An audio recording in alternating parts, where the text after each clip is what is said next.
Hey, this is Gene with Perdition Temple, and I will see you at the Tampa Morgue.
What's up? This is Tony, and you're listening to the Tampa Morgue, episode number 50. And as always, I am joined by my co-host, Mr. Ed Webb. What's up, man? How is everything in the Tampa Bay area?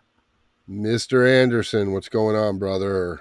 The big 5-0, huh? Number 50 shows. We hit it. That's, we'll be a year in August, man. August 30th, it'll be a year. And we'll just keep on figuring it out as we go. We opened up the show with Angelcorpse, Lord of the Funeral Pyre, off the Hammer of God's record from October 1996 on Osmos Productions. And Ed, man, what's going on with you? Anything good? Nope, just doing my thing. Just got to have surgery. I think we talked about that. But other than that, everything else is just the same status quo. Rain, sun, rain, sun, rain, sun. Rain, sun operations. Definitely sounds like 2024. We can make a few announcements, which one of our guests will actually be part of the announcement. So me and Ed will be playing in Tampa for the first time in a long time, right, Ed? Like we said, we haven't played a show with our band Generic Christ since 2018, and the last time with the lineup that we're going to be playing with on this event was 2015. We'll be playing Swarmfest on Saturday, November 23rd. Swarmfest takes place in Tampa. Some of the bands already announced: Nasty Savage, Pessimist, Nocturnist, Druid Lord, Sorcerer. Who else is on there, Ed? Hibernus Mortis, Sadistic Force. There's more bands too. We'll announce them as they come along. And also Perdition Temple will be on the show, and we're about to be joined with Gene here in a few minutes. But they'll be playing, I believe, the same night as us. I can't 100% verify that, but I do believe. But yeah, Ed, man, it's been a while since we've done a show, so I'm looking forward to Swarmfest.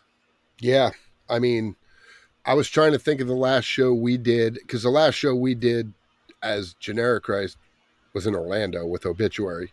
So I'm trying to think of the last show we did in Tampa, and we've done so many shows, I can't remember.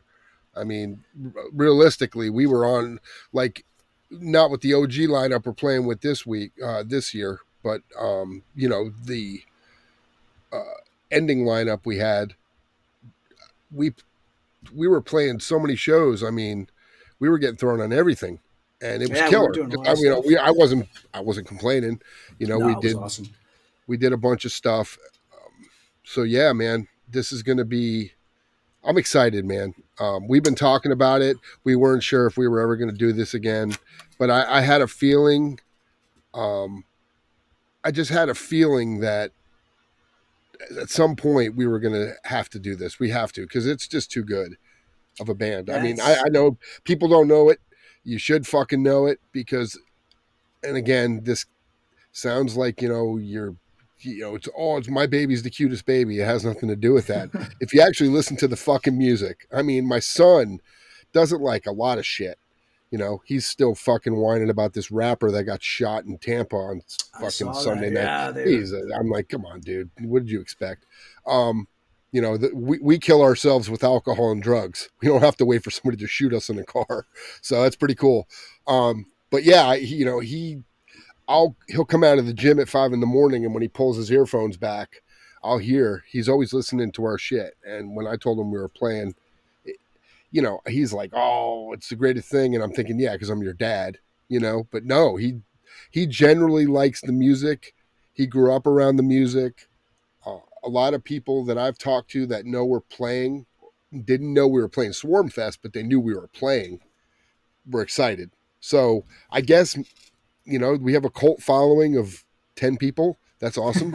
So maybe it'll advance to 20 after Swarmfest. Who knows? Nah, yeah, we've been doing this, so it's almost 20 years now, and we've actually, we've seen people come and go, people pass away during our time of doing this, so it's going to be interesting to come out there and see some of the old faces that I haven't been to Florida in a few years now. So I'm looking forward to come back, man. It'll be a good time. We witnessed a guy absolutely shred his leg in a pit at the Foo Bar. St. Pete. Just absolutely mangled his fucking leg and had to be taken out in an ambulance. I mean, come on.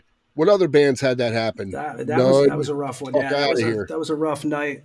But yeah, so Swarmfest 2024, Generic Christ will be playing. Like I said, Perdition Temple will be on there. We'll talk to Gene about that in a few minutes when he comes on. And Ed, we were talking about there was a few releases coming up that you were going to mention. Yeah, I mean, there's, as usual, anytime I go to the gym, I always try to see if there's anything new coming out. I mean, there's a couple of things. I mean, believe it or not, I've met them a couple times over the years, but the girl band Kitty, I shouldn't say girl band, they're women, but Kitty, I'm shocked. It's heavy as fuck. I didn't know they were still together. Morgan's voice is killer. Anybody who can go from growling to singing gets my vote, because I can't fucking do it. I couldn't do it if I tried. But yeah, no, it's really it kind of takes up, some of the songs take up, the middle of their, when they were around in their career, the early 2000s. It's really heavy. And what's cool is not just hearing it on Spotify, but I've been hearing it. What made me check them out on Spotify was Liquid Metal. Just crushed, because I listen to that in the car most of the time. That, the Hair Nation, all that crap, Ghazi, and they've been crushing it. So I'm like, wow, let me check this record out. And very, very killer. Of course, the new Cavalera Conspiracy, they re-recorded Schizophrenia. I saw So that. Did that come out Friday, or is that already out? It's out. And I will tell you that it's so killer sounding. I just do not understand why Max didn't sing it the way you're supposed to. He has the echo on it like the old days. So it's like, I'm like, what are you doing? Just sing it regular, because that's what you were recording it for. So it sounded modern, right? Other than that, I of course, his vocals are still killer, though. His vocals are still killer. It's just he's got this echo on it, and it kind of drove me crazy a little bit. And then the Black Dahlia Murder, their first record without Trevor. I think they're coming on. I saw they were playing in Tampa, I believe. Like, I don't know if it's October or not. I did see some tour thing going on with them. It's good. I'm pretty sure I think it was just a couple songs. If I saw right, it was like an EP they put out. But from what I heard, he sounds kind of like Trevor, so that's killer. And plus, it's all original dudes that were in the band in the beginning, so they just kept the legacy alive. So I can respect that. And a band that we've talked about before, man, Malignancy, pretty fucking heavy. Never didn't lean to that way, like Gutted or Ingested or those kind of bands, but man, fucking heavy. And there's a couple other ones scattered in there that I haven't really checked out, but those are the ones that caught my eye and I started listening to and was like, pretty damn good. I did see it. We'll kind of talk about this on another show in the future, probably more, but I did see tonight also Exodus is playing in Tampa on November 2nd and Orlando at the Orpheum. And which maybe I get into town that day, I believe, but I don't know what time. So and then the 4th of November, they're playing in Orlando at the House of Blues.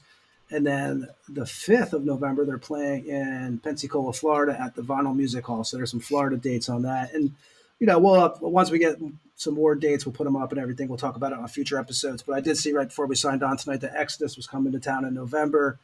Plus Flesh God Apocalypse too. Who, yeah, we were talking. I saw them on the cruise. We made it a point to go watch them both times they played, and I have to say that they do not disappoint. The drummer is sick, and I do not know how the bass player plays with gloves. I might try that one time. Looks pretty fucking cool, out there, because they're dressed in that old gothic kind of, the old vampire. I saw them on the cruise with you, probably like what, 5? It's probably like that 6 was a years long ago, time ago. 7 years ago. Yeah. They step up, man. They definitely put on a show that was, it was brutal. I was very impressed.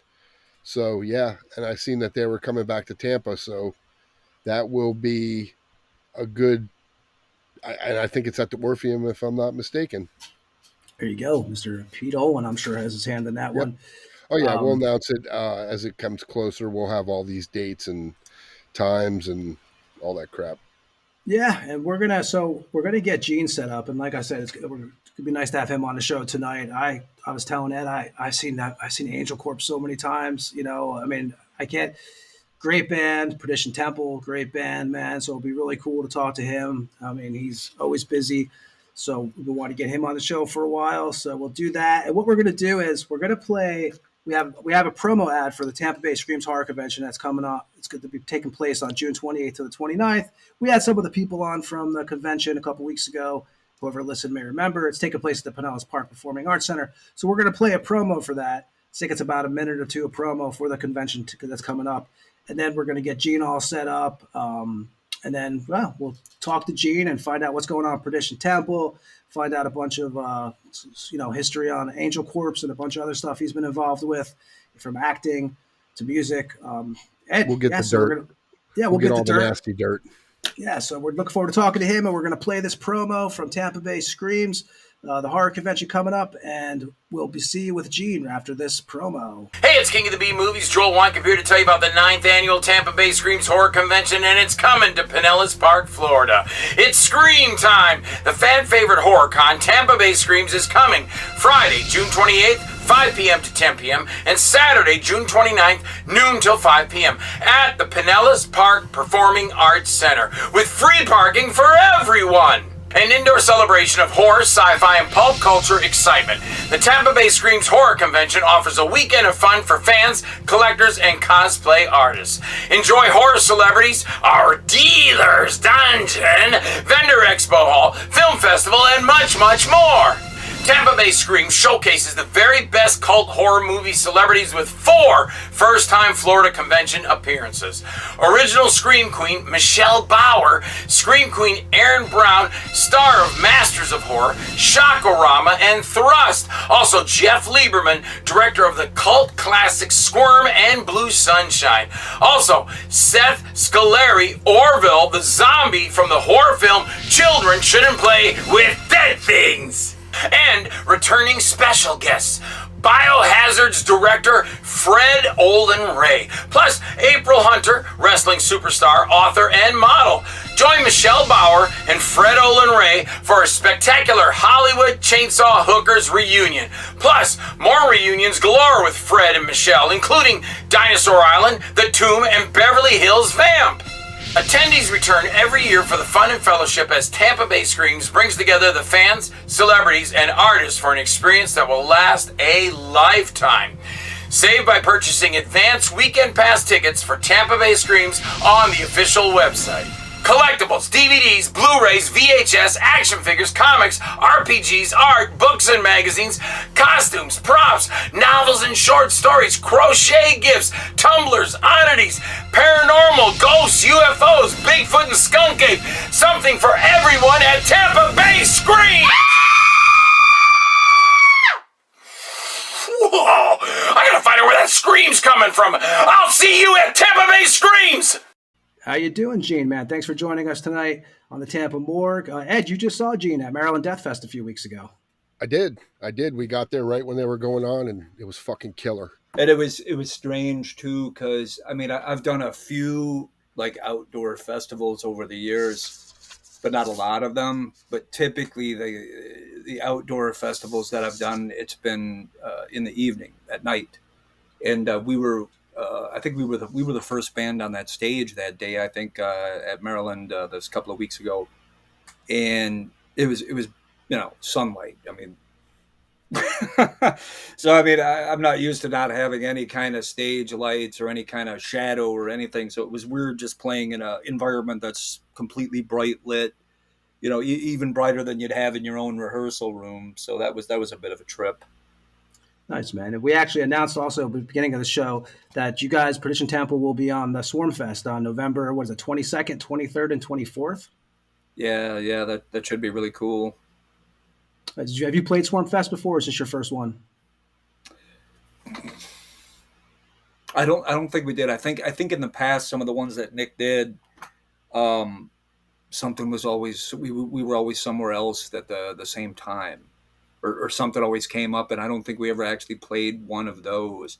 I mean, we've done a few shows over the years that Nick brokered for us and had us come on. Like he had us as part of that when Possessed was here last year. Yeah. He had us on that show. So you see, there's a few times that I've done shows with him. Yeah. Cool, man. Well, we're definitely looking forward to seeing you play that night. We'll be up there for that, and. So I want to start out. We want to talk about, basically your start, which I know you've had to say before, but we're going to ask you. I know you're originally from Winona, Minnesota. Yeah, a small southeastern town, River City on the Mississippi River. Shows how long I've been living in the South, Mississippi. But yeah, southeastern small town, only about 40,000 people, and half of the population comes from the college students. Um, but yeah, that's where I started out as, from the time I was in my later teens up until I got out of high school. I was just, batting around making some scrap demos with a few other high school friends. Uh, before I briefly came down to Tampa the first time back in 1991. And at that time, I was only down here for about, I think I was only here about 6 months at the time, and I ran out of money and had to, run with my tail between my legs back up home for a while. But that was sort of the real beginning of any genuine, activity of playing with an actual band, and that was with Angelcorpse. We started a project that was called Impiety. Yeah. You guys actually, you guys are doing the 7-inch is coming out at Hell's Headbangers for that, right? Yeah, just this last week. With pressing plants taking so long, that's been sitting at the pressing plant for about a year, because the cassette version of that cassette re-release of that demo came out on Hell's Headbangers sometime last year, and I'd been waiting for the vinyl versions of that, the 7-inch, to come out, and I only just saw that announcement the other day that and I have yet to get my copies, and I guess it comes out in August. I believe so. August is the ship date on that. It's either July or August, I can't remember. And just to give people an idea of your hometown, you had to go about 120 miles to get to shows back when you were a kid growing up? Yeah, because from where I lived, the only cities that had any of the bigger metal shows would have been the capital cities, Minneapolis and St. Paul. So from where I live, that was about 120-mile drive. So even knowing about shows was really tough. I pretty much had to be at a show, and then somebody standing outside the venue handing out flyers for some show a month away was the only way that I would ever even know that there was anything upcoming. So I probably missed a lot of shit, but I saw a lot of really good shit too. The guy that was doing the shows back at that time, who years ago used to be associated with the original Milwaukee Metal Fest, this guy Don Decker. From Anal Blast. Yeah. And he was the guy who pretty much handled all of those early shows in the 90s when the whole death metal thing was starting to blow up, like tours like Morbid Angel with Entombed and Unleashed. He did that. He did a fuck ton of shows like that. So he had a lot to do with it. With the flyers and such, and making awareness. But aside from that, it was like in my own hometown community, there was no following for this kind of music at all. So I was definitely a fucking oddball. And you kind of kept to yourself, right? But you what? So you were listening to, you weren't into I know you weren't into the 80s metal, right? You weren't into all the hair, I guess the glam metal or anything like that. You kind of, right away just did not fit into that. Pretty much not things like White Snake and Poison and all that really bubblegum, rock that was coming out at that time, the MTV shit, but I mean, things like Wasp, I always was really into that. Like maybe those first couple of albums from Wasp, I think are, still favorites to this day, because there was just more of an old type of rock and roll that gets like something like Wasp, like the first album from Wasp, to me almost seems to have a bit of the same formula like you might have from, like early Motorhead, where it's just like classic rock, just amped up and made filthy to the point that it sounds like it does. Do you remember the first cassette you actually purchased? The first cassette I actually purchased? Yeah. I would have been probably about 13 at the time. So, I mean, when I started buying tapes was around 86, which I don't mind that, because that was probably one of the penultimate fucking years to be able to stumble on new bands and find stuff. So I don't know. I think it was either was like some Megadeth tape. It was either Peace Sells or Kelly Goes by Business, one of the two of them. I can't remember now. But, and then, things just spiraled from there. I started liking just that gritty, grinding, metal on stone sound of fast picked guitars. So I kept always trying to find something that would, be just nastier than the previous thing that I bought a week ago. I got fortunate too, because about 30 miles out of my hometown, despite the fact that there was no following where I lived, about 30 miles from my hometown in Wisconsin across the river, there was a record store that at that time was run by a bunch of kind of like real like kids of hippies types, whatever.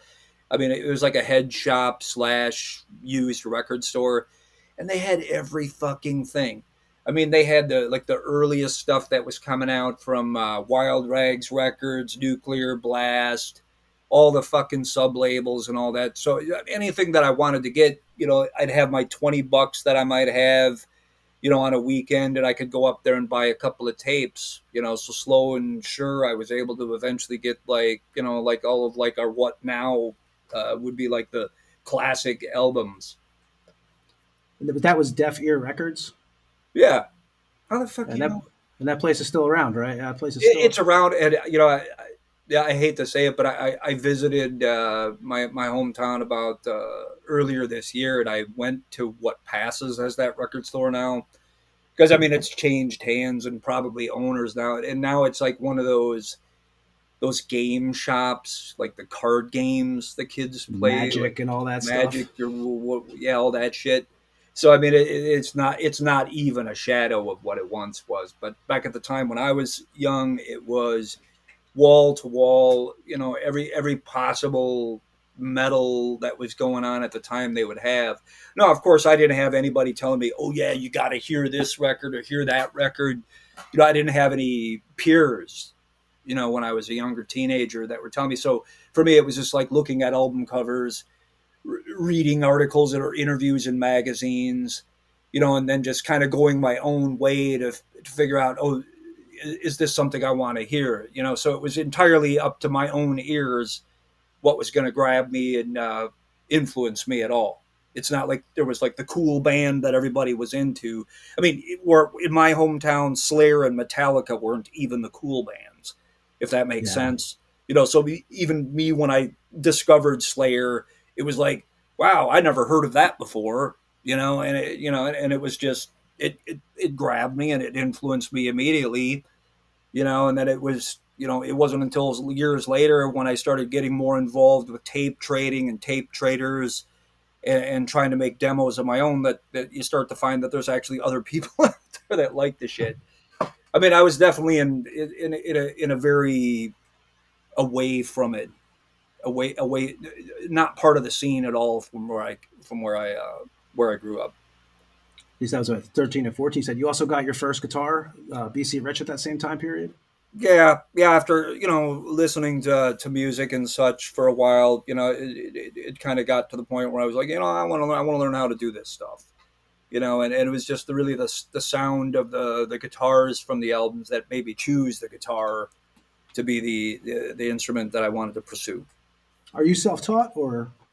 I took some guitar lessons at a local music store in my hometown for a couple of months, just to learn how to do things like picking and shit like that.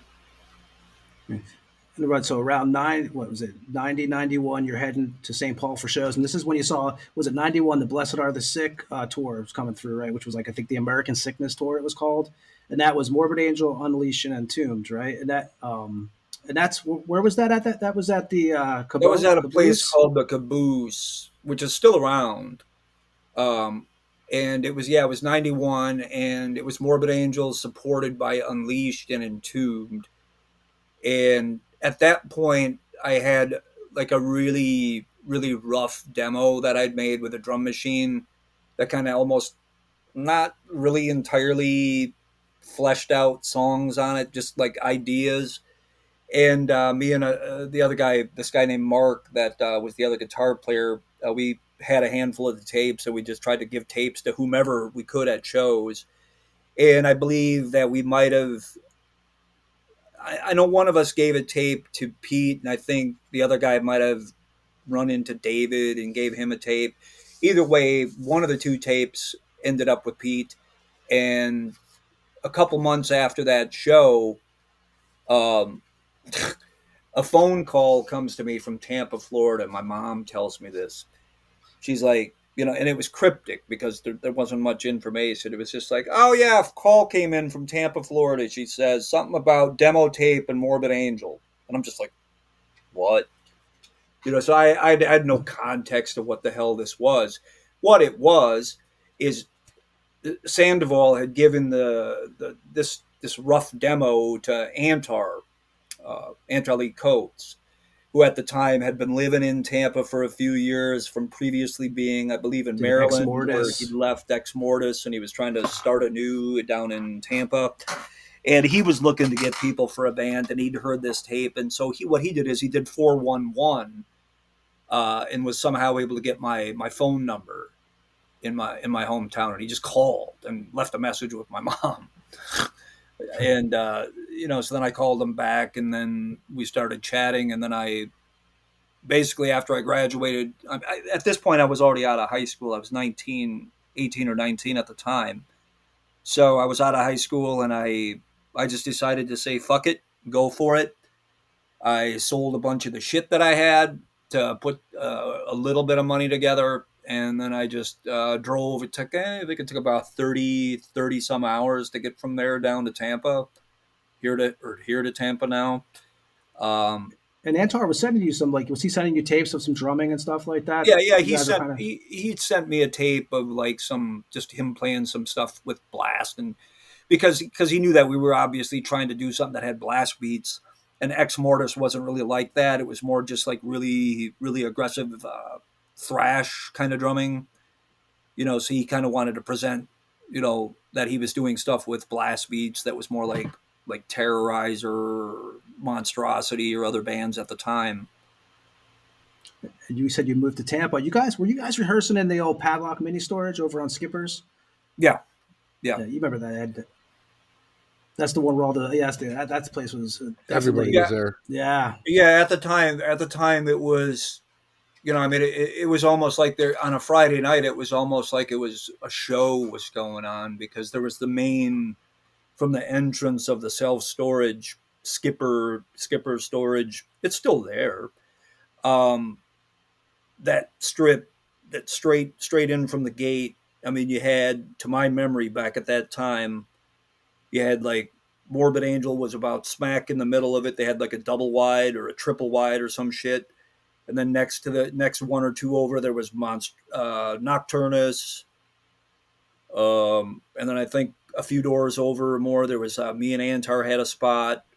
And then I think next to us, there might have been Monstrosity. And then, but I think between us and Nocturnus, there was Eulogy. And Ed, weren't you playing with them somewhere in there? Later. But I had my own band that was at the end of that corridor, just around the bend in the back row. So, and then also Acheron was out there at that time. So on that main strip. What band was that you were doing at the time? I can't remember. We didn't even have a name. We every name we came up with, it wound up Jason from Eulogy would be like, that name's taken. Every name we came up with, it's like taken. I'm thinking this isn't in the 90s. How are all the names taken? So yeah, because I remember seeing you there back at the time, and I remember when Monstrosity would be there, and and George when he was skinny. Mm-hmm. And there was a band that was around the corner that that James Murphy. I don't remember their name. Disincarnate. I remember James. Well, that was the band that James came up with, but he basically scooped up the whole band that was in there. Yeah. He nicked one guy, and then he kept the rest of the guys, and that became the lineup for Disincarnate. But I don't remember what the hell they were called. I don't even think they ever had a demo. but the place was loaded, and then there was other bands that were in like some other units.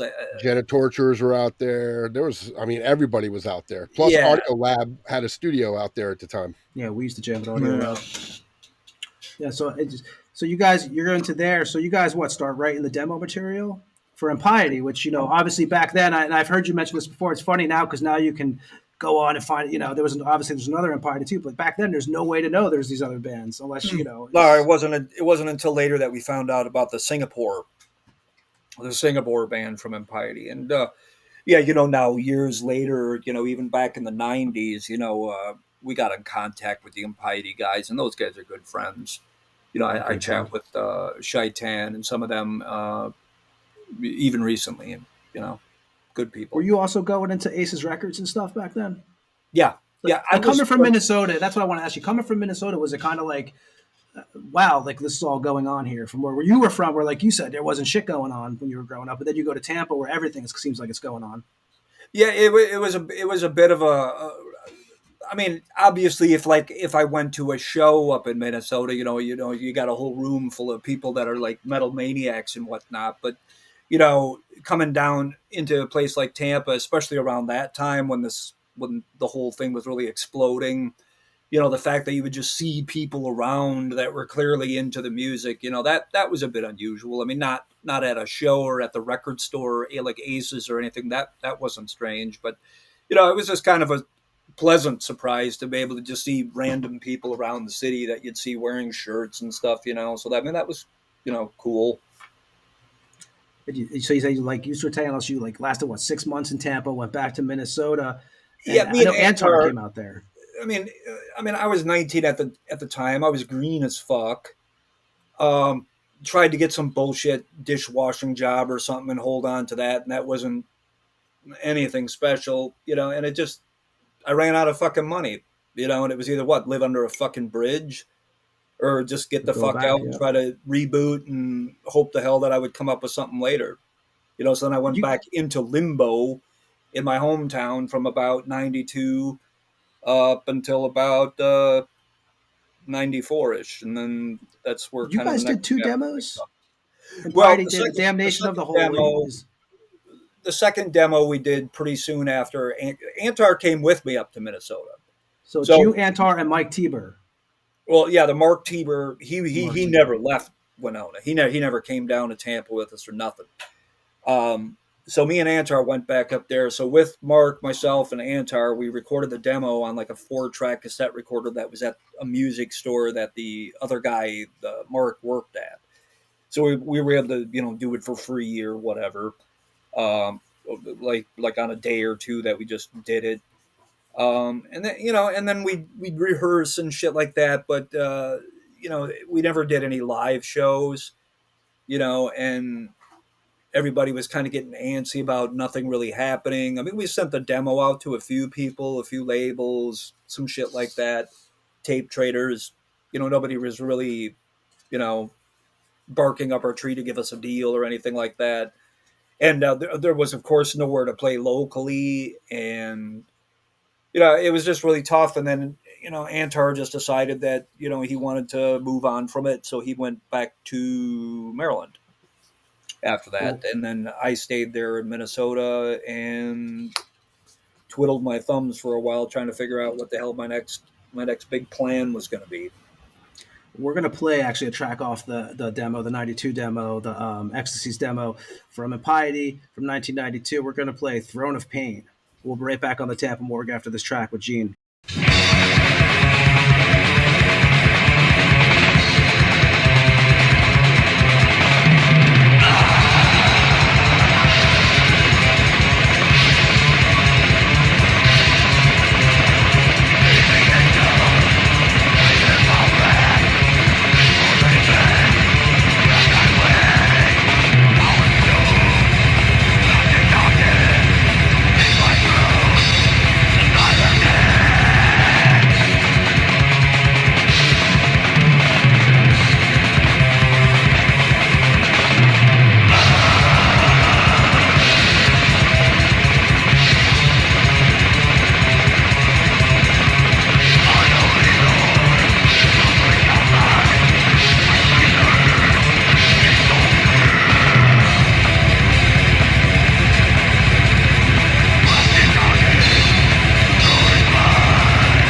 that was Throne of Pain from Impiety from the 1992 demo. So, Gene, so you said you went back to Minneapolis. What? So you're just chilling, like 92 to 95. You're just kind of like trying to find members, but you're already starting to write the Angelcorpse songs?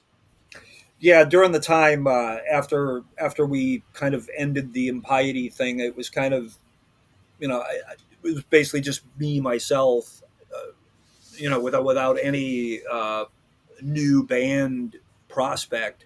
So it was really just me like coming up with ideas because I was still doing it. And I still wanted to continue doing it. I could completely sympathize with a lot of people that at that point they might have just been like, fuck it, and not even bothered anymore, because it's like, you're not going to find a drummer there. You're not going to find anybody that wants to do that kind of music, and I mean, nothing was changing to that effect. The only way to do it was for me to leave. So I somewhat did that where I moved, I think in 94 for a while, I moved up to Minneapolis, Minnesota. So I tried to like connect with people that were there because there was like a bit of a fledgling death metal scene there. I mean, it wasn't as developed as even say somewhere like Milwaukee or Chicago, where you started to have some name level bands come out, like Contagion or Morta Skull, that were starting to develop at the time, shit like that. So I kept trying to find people, and everybody was just, it was just dismal. I mean, a lot of people just had these mindsets that they wanted to do things just a certain way, and no matter what I wanted to do, they just didn't click at all. But I did a lot of tape trading, and during the time that I did the tape trading of that second, that first demo and the second demo of the Impiety stuff, there was a bunch of people that I got in touch with, and in 1991, backing things up a little bit here because it kind of adds up to this. Eagles Ballroom, right? Yeah, backing up into 91, to preface what comes next, we had a handful of tapes, and we went up to the 1991 Milwaukee Metal Fest. And it was pretty much the who's who of like the 1990-91 death metal explosion of all the fucking bands on Roadrunner, and I think some of the earache bands, and maybe even at that time some of the early Relapse bands and shit. But to my memory, it was like fucking everybody was there. But so what, you had a lot of good shit, no doubt about it. But something that became kind of overbearing all day long is that every band, one after one after one, was doing the new 1990s thing, where it was like, who can do the fastest blast beats and who can gurgle the deepest. So every fucking band is basically that. But then one band comes out, and it sounds like some catastrophic version of Venom's Welcome to Hell, and some guy that's singing like he sounds like he's out of Bathory. I'm like, nobody else tonight has been doing this, and I didn't even know who the fuck it was. But one of the guys was wearing a Bathory shirt, which now I know was Chuck Keller, from the guitar player from the band. So me and the other guy, Mark, are like, all we got to do is find the guy in the Bathory shirt, which in 1991, nobody really gave a fuck about Bathory at that point. Yeah. Which some people might not believe that now, but it wasn't as quite as a household name as it is now. So we're like, find the guy in the Bathory shirt, give that guy a tape, because that's something different. Anyways, what that led to is that Pete, the vocalist, bassist from that band, and I started corresponding in the mail, tape, trading demos and tape trading shit. And we'd been in touch for a while, and then in about 92, 93-ish, it kind of tapered off a bit, and I hadn't spoke to him in probably over a year or so. Now, when you first saw Gene, when you first saw Pete sing, what was your, like you said, I know his vocals very well. It was different than everything else you had heard. Were you impressed right away? Like, just... Yeah, it was really surprising to me that there was somebody that was doing that kind of vocals. Because like when I got into this stuff, the things that I was hearing was like really fast music, like bands like Creator, Pleasure to Kill, Darkness Ascends from Dark Angel, all that shit from that time. And none of that was that about just blast beats and gurgly vocals. It was fast music, fast drums, and fast rabid sounding vocals. So that's what grabbed me about that, and led to that that correspondence with us. But here's the kicker. The kicker is in like 94, while I was living up in Minneapolis, I hadn't been in touch with Pete for about a year and a half. Wasn't really thinking about it. And Don Decker put on what he was calling the Metal Massacre Fests, or something that he would do like every 6 months or so up in Minneapolis. He'd get like regional bands to come out.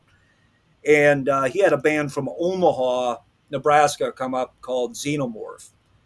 And in that band was Bill Taylor. Playing bass for them. Yeah, he was the bass player.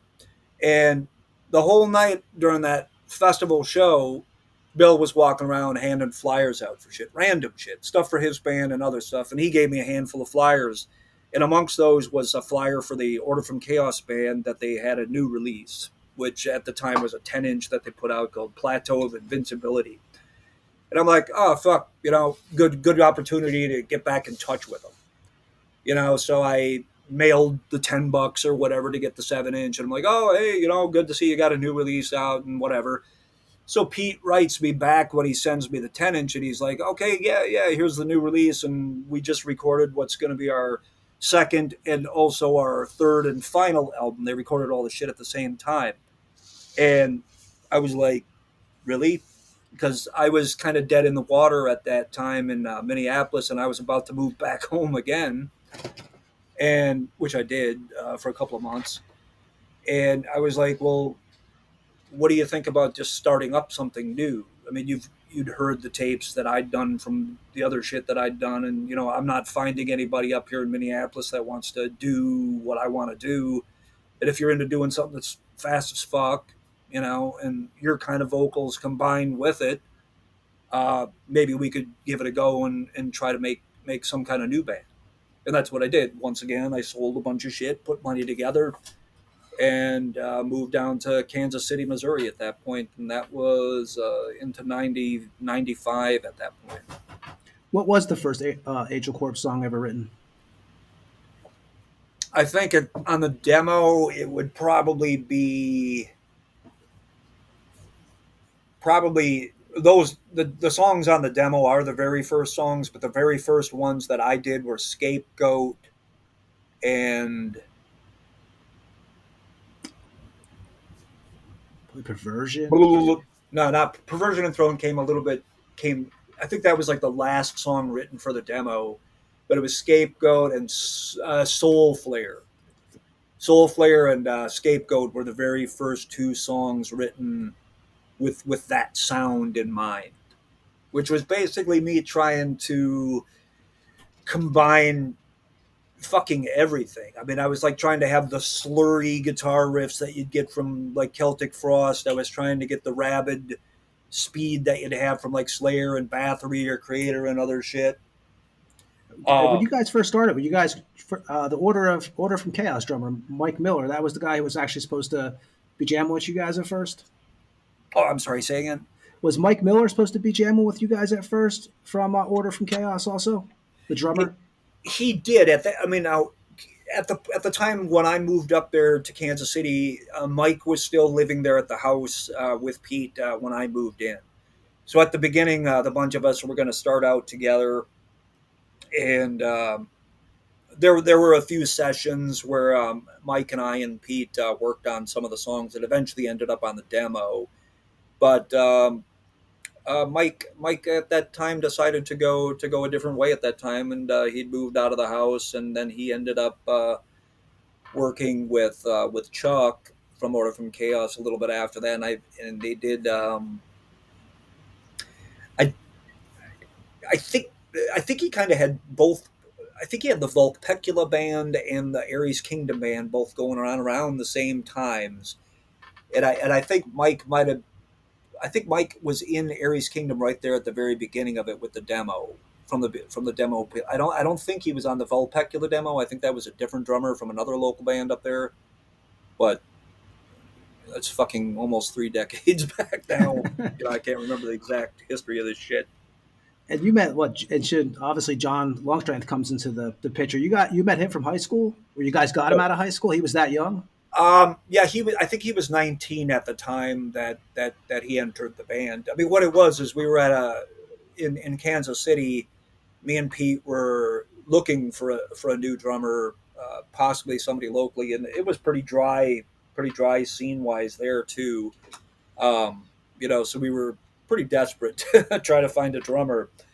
Um, and we were at like a fucking New Year's Eve party or something, and some guy that was in another band from the region called Possession or something like that. I don't think they exist anymore, and they're not related to. I think there's a band going around nowadays called Possession, and it's not them. Because But back then, anyway, what he was in possession of malicious intent was the other I yeah, think, band he was jamming in. John was in a band called Malicious Intent. Mhm. So the guy at a New Year's party says, "Oh yeah, you should talk to this guy John. He plays in a band called Malicious Intent." So he gave me a phone number, and I called him up and told him what we were doing. And John agreed to join in with us and do the demo, and see what would happen. And uh, we got like a 4-track recorder together, and you know, rehearsed the songs for maybe about a month or so, and then tracked them. When you guys were writing, Pete was handling the lyrics and you were handling like 75% of the music. Is that pretty much how it's always went with Angelcorpse? Well, at least on the demo, because I mean, there's 4 songs on the demo. The Lord of the Funeral Pyre, about half of that song was riffs of his, and about half of it was mine.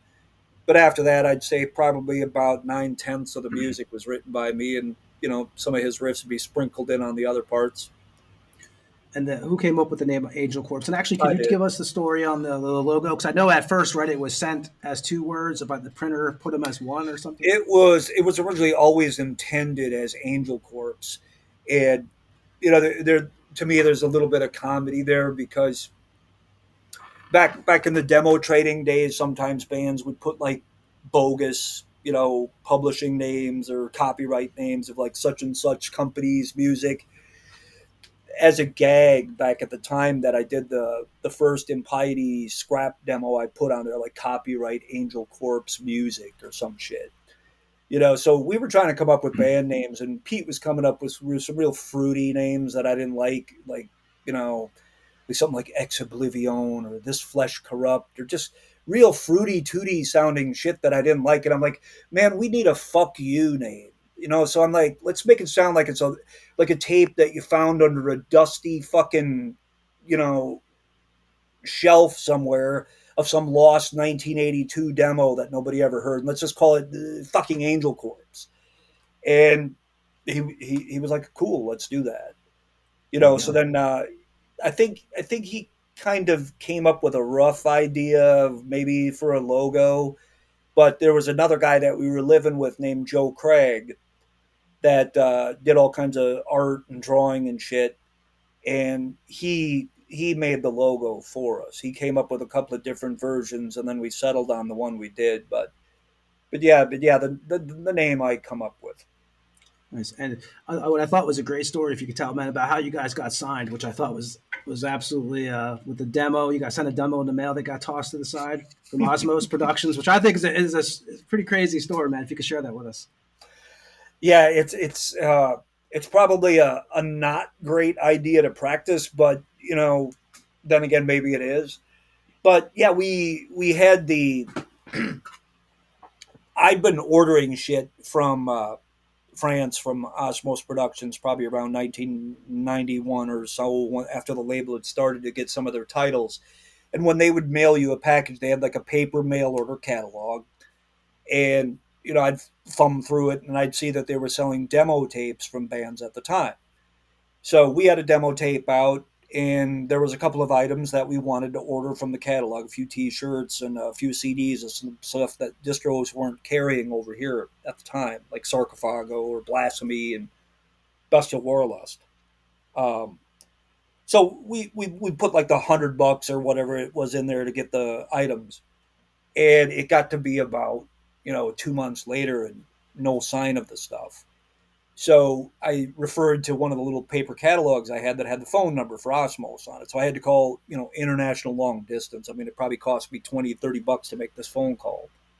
And I spoke to some person there. It was a secretary or somebody that was running something. Like, oh yeah, we're just checking up on an order from the USA, from Kansas City, Missouri. We had an envelope. There might have been, money, and there was like a tape in there or something, and that whatever. Click, hang up the phone call, and see what the hell comes of it. Lo and behold, 5 o'clock in the morning, the next morning, due to the time difference for them, it was like almost lunch.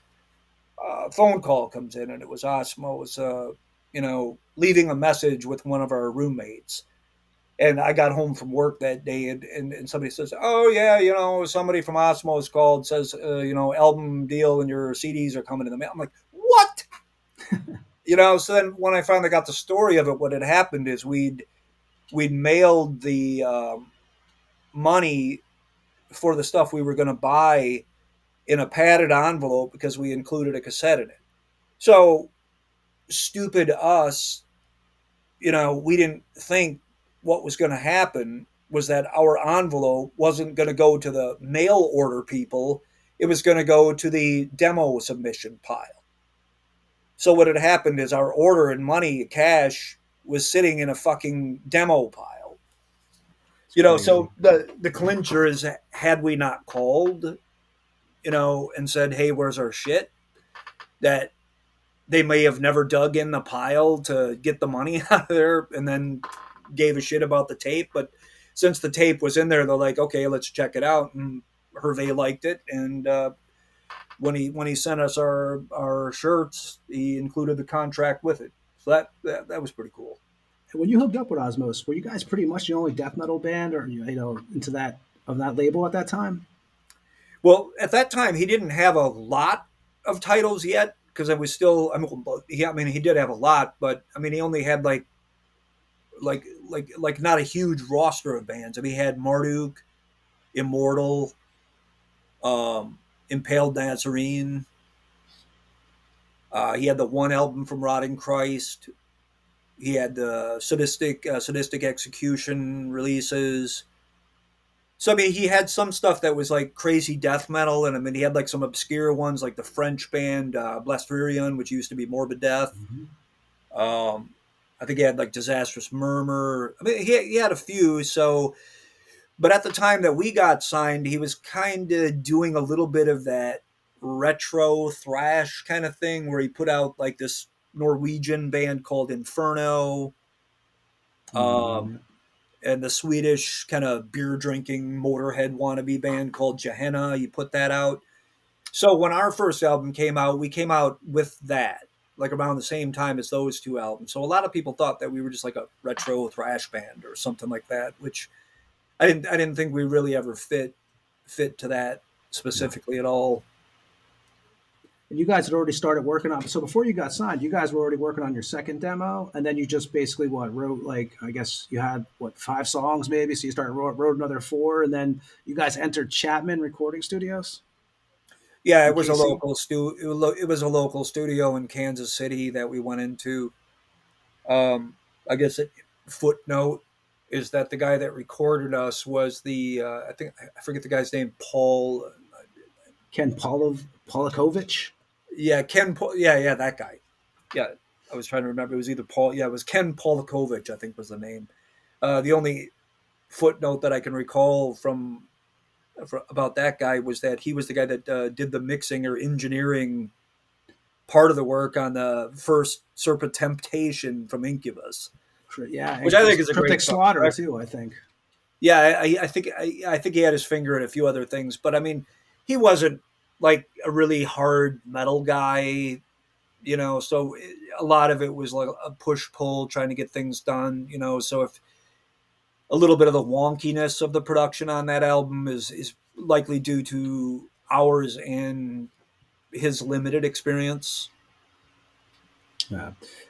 And you guys, when you guys did that, so your first show, I was trying to figure this out because I remember you guys I'm from Jersey. I remember you guys from like '96 up at the Wetlands. But your guys' first show was with Coffin Text and Infamy, who was touring. Was that in Wichita? Yeah, that was really cool because Infamy and Coffin Text were just doing their own little independent tour, which was really surprising to see coming from demo bands, and Josh got in touch with me. Josh from Infamy got in touch with me at the time because we were tape trading and all that. And I don't even think their full length album on Repulse at that time had come out yet. And he got in touch with me and said, "Yeah, we're playing a show in Wichita. You want to come out?" And I'm like, "Well, fuck, we haven't even done a show yet, but yeah, sure, we'll do it." And yeah, so we went out and yeah, we played it. We played the very first show with them in Coffin Tech. So that was really cool. I think there was maybe 15 or 20 people at the show, but it was really cool. And you mentioned Xenomorph earlier. Then also, this is the time period where you guys got Bill Taylor. He joined up with you guys. Yeah, because Xenomorph had gone away, and well, the band went away because the guitarist vocalist had passed away, and that ended the band.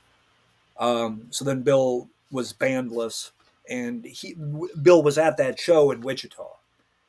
And he talked to us at the show, and he's like, "Hey, you guys want to get a fourth member and whatnot?" And we're like, "Yeah, fuck it," because we knew him from before. So we knew that he was somebody that understood what we were about, and that we wouldn't have to train them in on knowing what the music was all about that we were doing. So it clicked right away. And you guys, like I said, we did Hammer of the Gods. You guys recorded. So off that record, you guys did what, three weeks in Europe? It was this 96. You mentioned was Impaled Nazarene and Guyana you played with? Yeah, the first tour late 90. Was it late 96? No, I think. Yeah. You know what? I think it was. It was like winter, deep the winter Nuclear tour. It was like the new for Impaled Nazarene. It was the Latex Cult album, and King of the Sidewalk for Gehenna, and for us the debut album. So we were the opening band. So yeah, that was like about 2.5, 3 weeks that we did with them. And you guys did that 7-inch too, Nuclear Hell, right? And a couple of those songs were from the France show at the end of that tour. Yeah, the final show of that tour was at Strasbourg, France. Okay, and I know, like I said, I know you guys played at the Wetlands. Oh God, that place closed down. I think 2001. But I think that was that was probably what, the second or third. How many shows was that for Angelcorpse? Because you guys played with Immolation, Mortal Decay. The Wetlands show was the second actual performance of the band. Okay, and that was put on by, what the hell was that? Deathstock 2 or something, put on by Thomas Pascal. Yeah, and you guys, was that the first time you actually met the Cannibal guys? Because I know you have a history with the Cannibal guys with touring and yeah. In a few. Is that the first time you actually talked to them? Well, with the exception of George, so I mean that was kind of funny because at that time I'd only recently shaved my head, and we'd played earlier in the day, and then the Cannibal guys were there, and I'm sitting at our table or whatever, trying to do the merch, and George comes up and goes, "Oh, hey Gene, what's up?" And I'm like, "Oh shit, you remember me, huh?" With the bald head and all that, So that was because it had been since late 91 or whatever that I'd last seen him, around town here in Tampa when he was still in Monstrosity. So that was cool. But the funny one is since you asked, since I didn't know the other Cannibal guys, and I standing in front of them, I wouldn't know who one of them were. Because tiny little pictures on CDs, etc.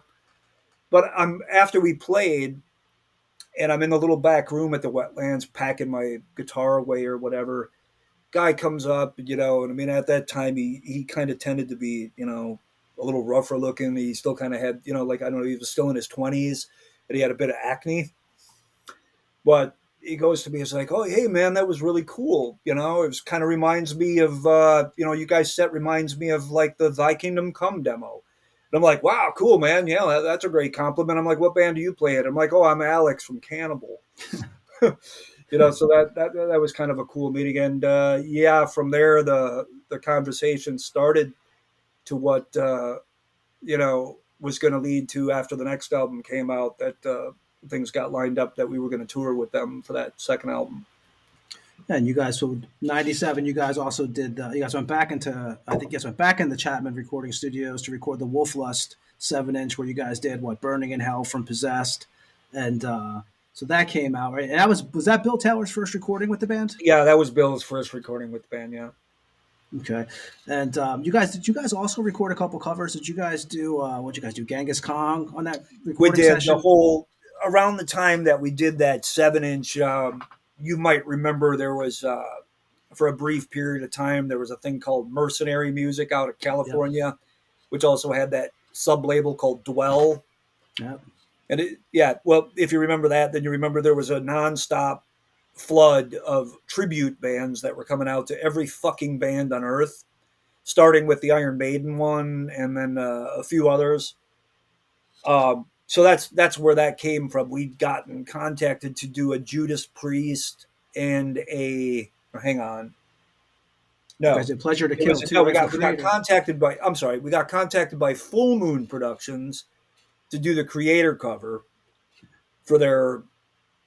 I don't remember the name, but they did a comp way back when. But we were on that, and then we also got contacted by Dwell to do the Iron Maiden one. And so all this was at the same time that we were getting ready to record. So we used the money that we got from Dwell for that Iron Maiden song. It was like $500 or something. We're like, okay, well, let's just use that, and then we'll go and we'll record a Possessed cover, and we'll do the new song as a 7-inch, and then that'll flip for it. So we went back to the Chapman Studios again, and did that in like a day or two. That whole thing. So that whole session from the Wolf Lust 7-inch included the Genghis Khan and the Creator. Pleasure to Kill. I mean, if you listen to the audio on those, you can tell that it's from the same session. And that's what. And then you guys also did. What was it 97? Was that the first Milwaukee? You guys did Milwaukee Metal Fest 11? Was it with SOD, Obituary, Venom? Yeah, we did the 97 one when Venom did their comeback live show after they did Cast in Stone. Do you have any memories from that show that stick out to you? Maybe. I remember Bill made some comical Venom parody stickers that were pretty fucking popular at that show. Nice. And you guys, I won't say why, but they made the rounds. I think one of the Cradle of Filth guys even ended up with one of them on his guitar, but I'll leave it at that. But it was cool. It was cool to do the show though too. I mean, a lot of cool people there. I think Impaled Nazarene played that year, so Mika and Death, right? were there.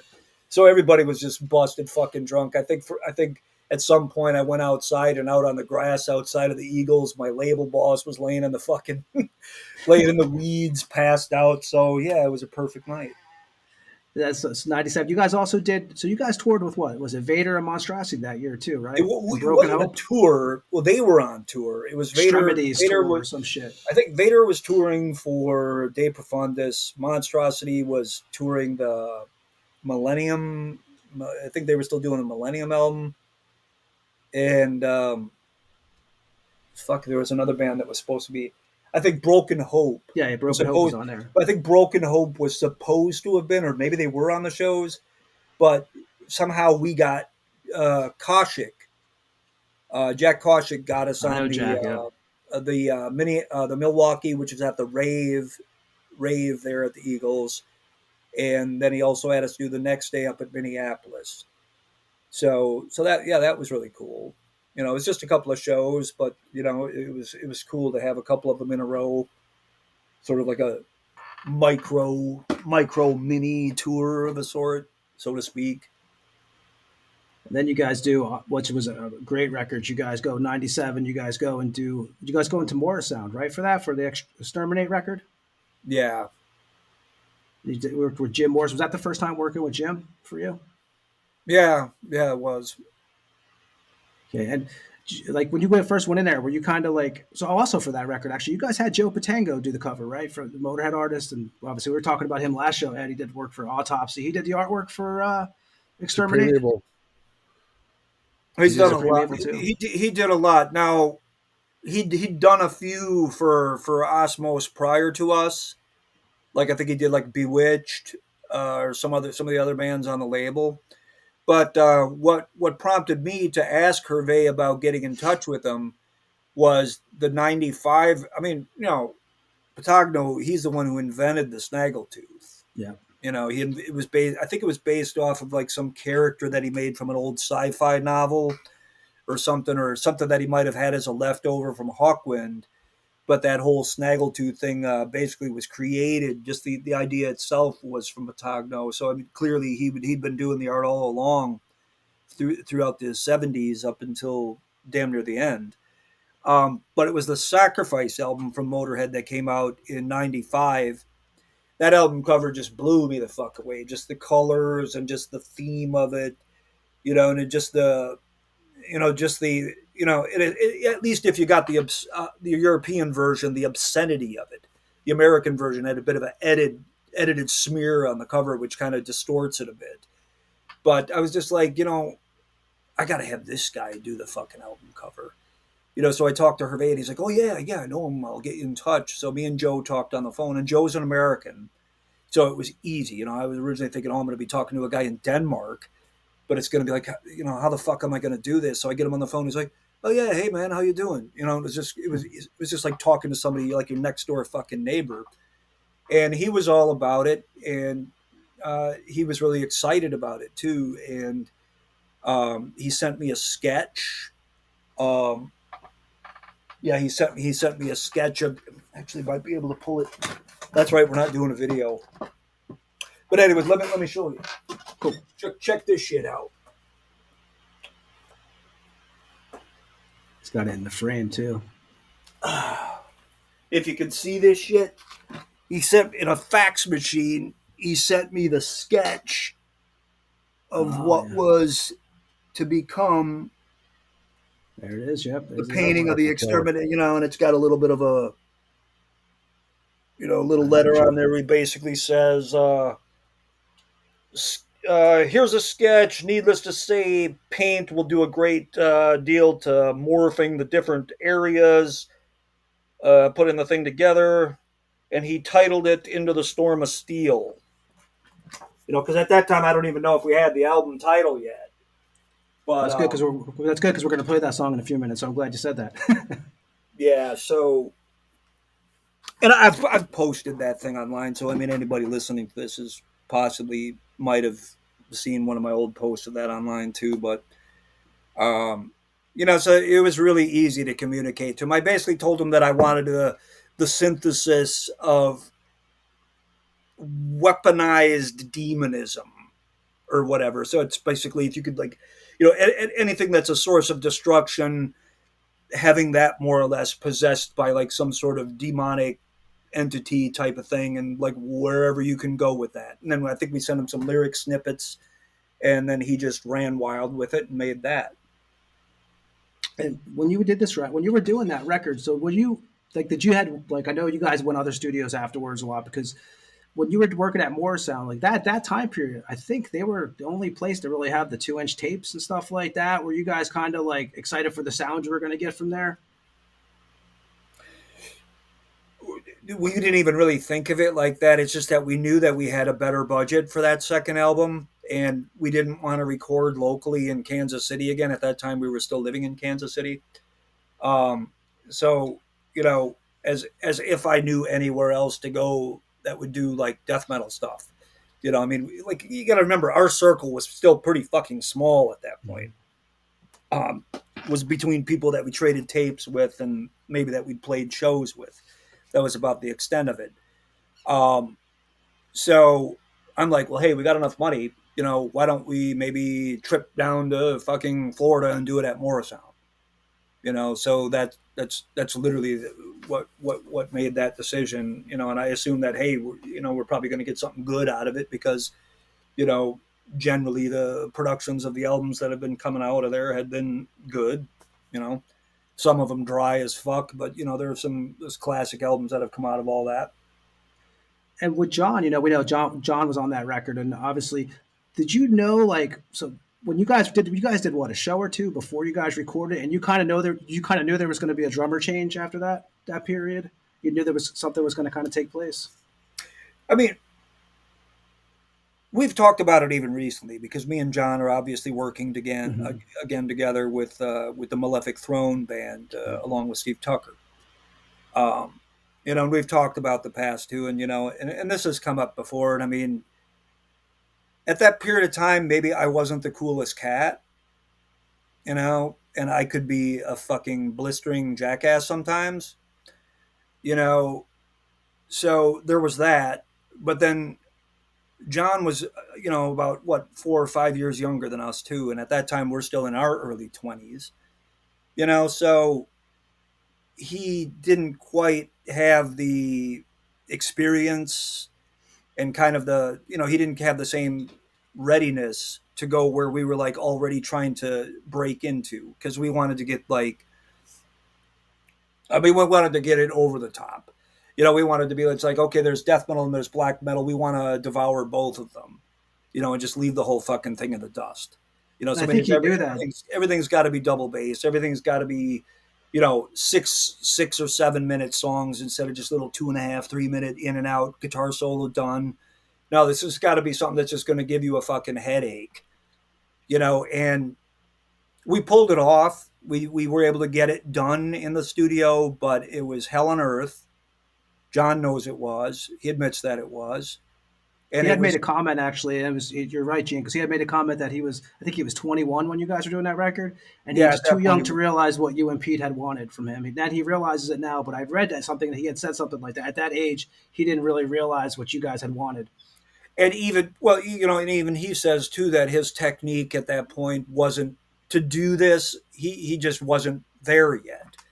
Nowadays, he could run fucking circles around that shit. Yeah. He could record an album like Exterminate, you know, and he could do it, you know, 30 beats per minute faster on every bit of that. And he could probably track that in half a day, you know, and probably not even need editing, you know. So full circle, I was the one who was struggling, trying to, you know, track my guitar parts to get done with this this Malefic Throne album that we're finishing up.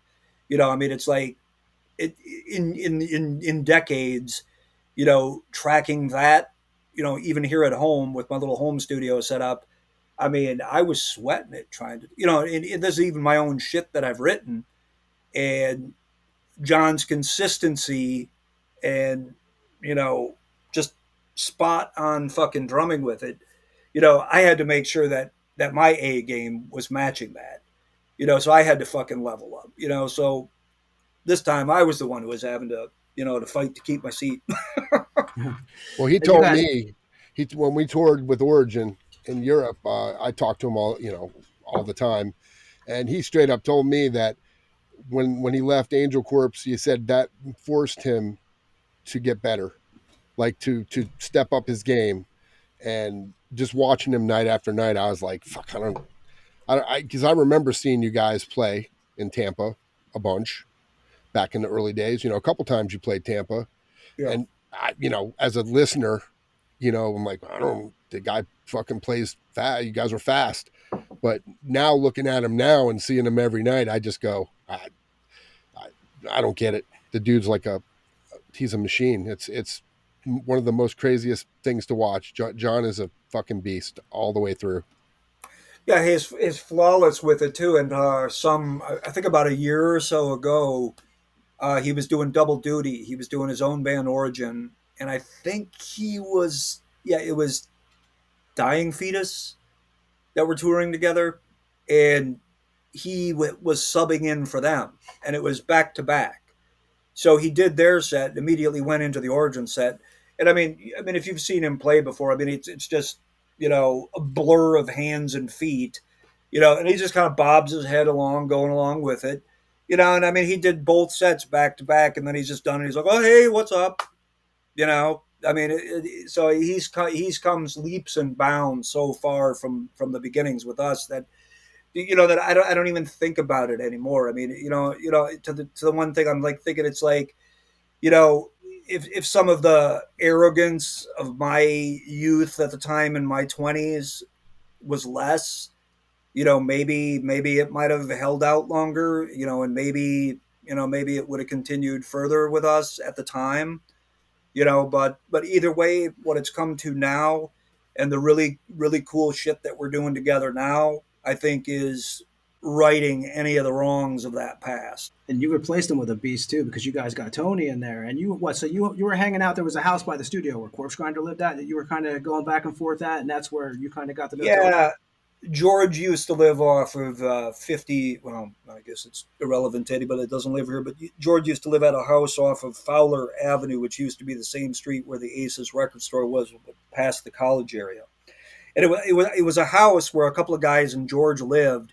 And from my grasp, it seemed to be like when bands from out of town would come to record, that was like the go-to house, because it was only like around the corner from where Morrisound was.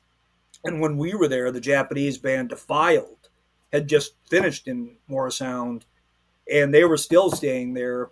And so it was a fucking house full of people. There was us, them, George, and I don't remember all the other guys that were living there at the time.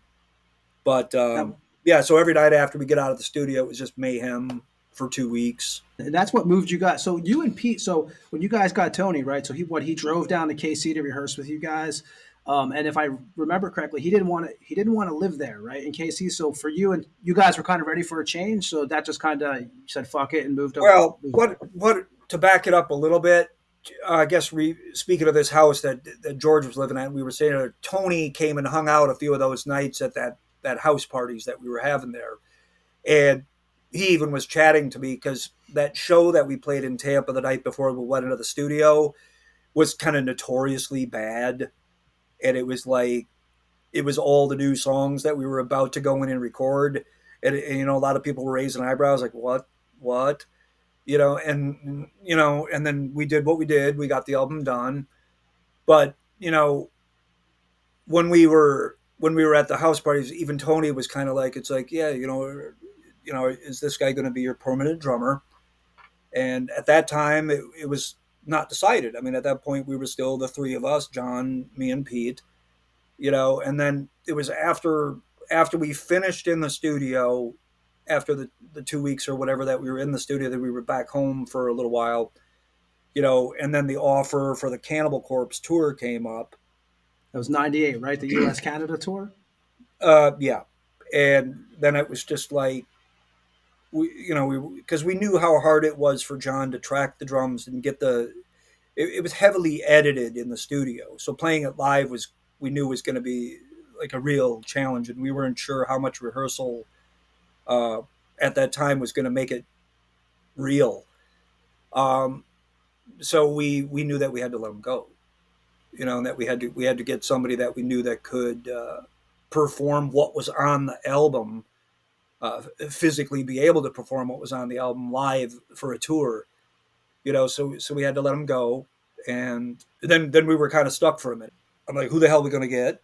You know, but on one occasion, between the time that the album was done and that the Cannibal tour offer came and then the album came out, I visited Tampa one time, somewhere like in 90, somewhere like 97-ish or whenever, just to hang out or do a remastering of the first album. Or it was something prompted me to come down here. And the Brass Mug at that time, when it was still on its original location, they had like a open band night or open mic night. So I don't know who the fuck picked me up. Oh, I know what it was. Yeah, it was an open mic night, and somehow I ended up with like Rob Barrett or somebody, and we went up there, and it's like, oh yeah, we'll just play some fucking Slayer songs and shit. And Tony was there, and Tony was basically playing the drums for everybody, and then Tony just kind of hits me, and he's like, hey, you want to play some of those Angelcorpse songs from that album? I'm like, well, what do you know? He's like, well, which ones? And I'm like, okay, let's just play this, and we ended up playing like 5 of them. You know, and he was like spot on as if he'd already been in the band. You know, and this was a couple months after we'd recorded the album and before we decided what was going to happen. I mean, was he playing with anybody at that time, Gene? Was he playing with Acheron about that time period? He'd been out of Acheron. He was like drum tech, sometimes drummer for Malevolent, drum tech for Cannibal Corpse. He did a CD with a band called Aurora Borealis. Astaroth, was that? Astaroth, I think he had that. I think that was before any of this. That was early days. yeah, so after we did the album, a few months later, I'd met up with him and we did that, and then I was like, oh damn, I could like, be a member of the band.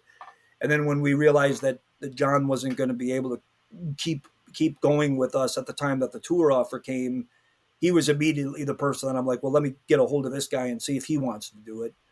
So we pretty much got him in the band. I think within a month or so after John was out, and then he came up about a week or two before the tour to rehearse with us, and then on we went from there. How was that tour with Cannibal? Oh, it was brilliant. I mean, it was about nine plus weeks. I think it was like 55 or 56 shows.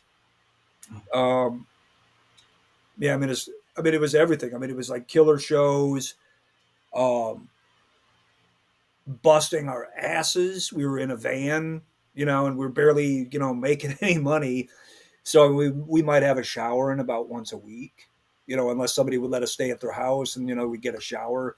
My clothes were literally rotting off of me, falling apart. We had to buy new clothes a couple times on the tour because I mean, the shit was practically falling the fuck off of me, but, I wouldn't trade it for anything, but I mean, at that time, Cannibal was still getting big.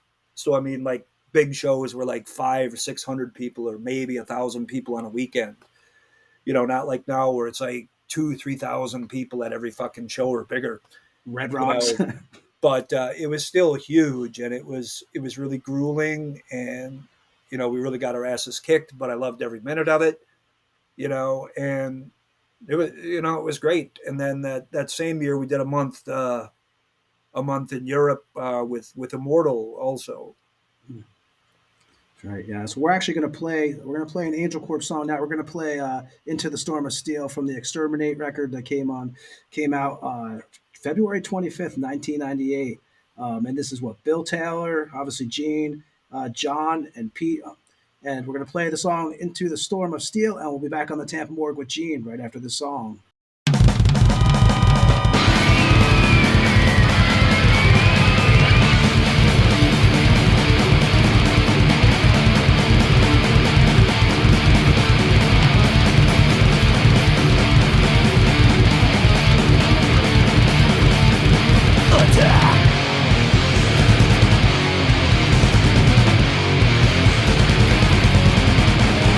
Please, the place that lays me, waiting to walk alive.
was Into the Storm of Steel from Angelcorpse off the Exterminate record.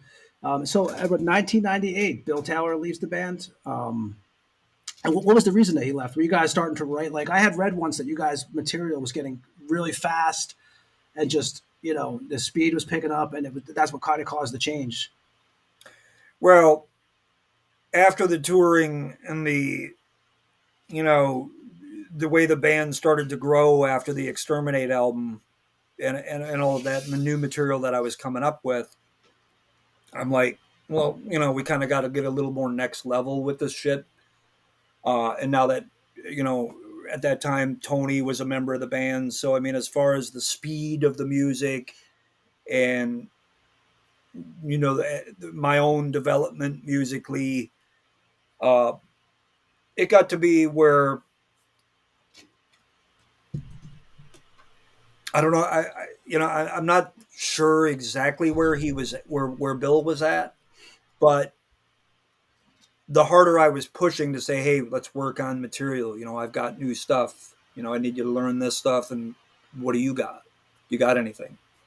And it was becoming really like he seemed to be getting almost apathetic about it at the time, and eventually it just came to a head. And I'm like, okay, we're going to move on as a 3-piece. So we had him exit the band. I mean, we didn't become like enemies or anything from it. I mean, there was a little bit of, grumpiness or whatever at the time that it happened. But I mean, he still stayed living at the house with us at the time too, and whatnot. But yeah. I mean, I'm not sure, where his interests were at that time, but we were looking to step things up, and it kind of seemed like he was kind of pulling away from it, and we let him go. And he would obviously go to Ashron after that and Immolation. And you guys did a split in '99 with a French band, right? Martyr? No, it was an Australian band, Martyr. That came from tape trading that I did with people down in Australia. I think it was one of the guys that ended up, or might have even been in Portal at the time, had sent me like a Portal demo at that time. It was either I think at that time some of the guys that were in Portal might have also been part of the band Stargazer, some of those bands down there, and I could be wrong. But anyways, I got a tape one time that a guy had a bunch of Australian bands, and one was called Martyr. So on the by and by, I eventually found a physical release of that band, which is this really killer 5-6 song mini CD they did back in 1991. I mean, it's like right there with like the Magus from Sadistic Execution and Slaughterlord's Taste of Blood demo, just real fucking sick animal shit. And I got in touch with them and I'm like, hey, what's up? You got any other demos, other recordings? You doing anything? Nobody on earth gave a shit about this band at the time. And I was just like, I'm like, fuck that. I mean, we got to change this shit. And I'm like, we're going to do a couple of new tracks and make a 7-inch. And it's like, hey, let's make a split 7-inch. And I want you guys to do a couple songs and do it on it. Because I just wanted like people to hear that shit because I loved it, and they did a few tracks and then that's how that came to be. And you guys recorded that at Audio Lab? Yeah, that was done at the Audio Lab studios here in Tampa. And you guys did that one as a 3-piece, right? Yeah, that was the first session that we did with Tony just ahead of the Inexorable album. Was that with Greg? That session, I don't remember if that session was with Greg or one of the other guys. I don't even remember the names of the other guys. He passed away, didn't he? Yeah. He died right after, to flash forward a bit. He died right after we did the of Lucifer and Lightning album. I was going to say a couple months after. That was one of his very last projects. And then he might have been doing something with one of the Sabotage guys, but that was it. Now, this was the one off of Hillsborough, right? Hillsborough. Behind Paragon. Hillsborough, where they used to have the rehearsal, where we were in that rehearsal space. So all we had to do was move our shit out of our room into the studio when it came time to track the shit. Yep. Yeah, in '99, you guys go back into Morrisound to do the Inexorable record, and so and I've always heard that. So you were not happy with the final guitar sound on that record? Yeah, I mean, to me, it sounds just like a bit fuzzy, and it doesn't have the kind of thicker sound like I wanted to get, and a lot of that comes to us. I'll maybe say it was my fault. I thought we were going to be clever and get more time in the studio by having some of it done in Morrisound and some of it done at Audiolab. That was a That's big right. Yeah. fucking mistake. So some of the guitars got tracked at Morrisound, and then the other, like, multi-tracking of guitars got done at Audiolab. Audiolab didn't have the same kind of shit that they had at Morrisound. So when it came to putting the two together and trying to mix all of that audio together and make it work, something didn't quite come out in the wash with that, and it kind of, to me, made like a bit of a thinner sound, because compared to like the sound on the Exterminate album, I think it sounds a little AM radio-ish. And when you guys did that record, Musically, I think that the album was a step up. It was more diverse musically to what we'd done. and when you write, Gene, and this goes to all your albums for Angelcorpse, and I think you were never trying to write the same record, right? It was always kind of like whatever that time period was where you wanted the material. You weren't worried about making it sound like it's from '86 or '87 or '91. Right. I always wanted to have a point of reference in the sound that people could say, yes, I'm still listening to the same band, that they could immediately identify it was the same band. But I always wanted to add some new element each time that expanded the palette of the band, so that there'd be maybe a different type of beat and the way a riff went over a beat or anything like that, or so maybe some different kind of technical pattern that I hadn't done before, or something to just change it up a bit, or way solos would land on a riff or anything, but never pushing it so far that people would be like, what happened to this band? It doesn't sound like them anymore. Which I think that's how it should always be. There should always be the identity of what the root of the original intent was. From wherever the band started on their demos up to their debut albums, there should always be some reference there that harkens back to that. Otherwise, why continue under that same band name anymore? Just, assign it a new project name altogether. Yeah, no, I totally understand. And with Tony, did he only take a few hours to do the drums to that record? Because it was pretty easy experience for you guys. I think he tracked the whole album in about maybe half a day, about 4 or 5 hours. And then I think the only parts that were triggered were the bass drums. So, all the analog audio of the toms and the snare drum and all that, they didn't have to do shit with. But there was a few times, just because the triggers have this thing about them sometimes, that they kind of have an air popper effect, where even if the drummer is playing correctly, they'll misfire. And when they're recorded, you'll get those little gaps where it sounds like it's not doing anything. It'll just disappear.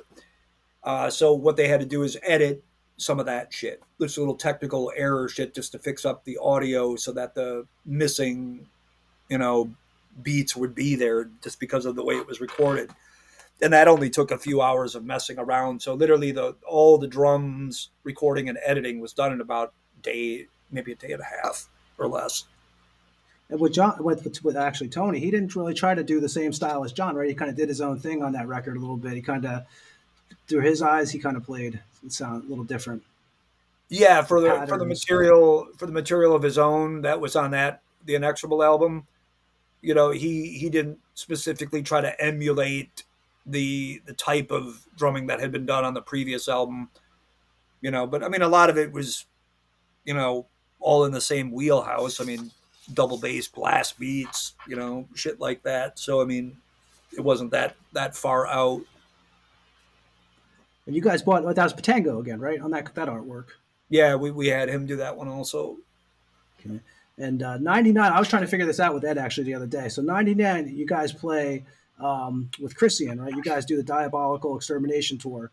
with Incantation and Christian. That's Christian's first U.S. tour. So I don't think I've ever missed an Angelcorpse show in Tampa, or I've seen some up north too. But was the first show that Christian ever played? You might know this, Gene. Was that at the Brass Mug? Because you guys opened that tour at the Mug, didn't you?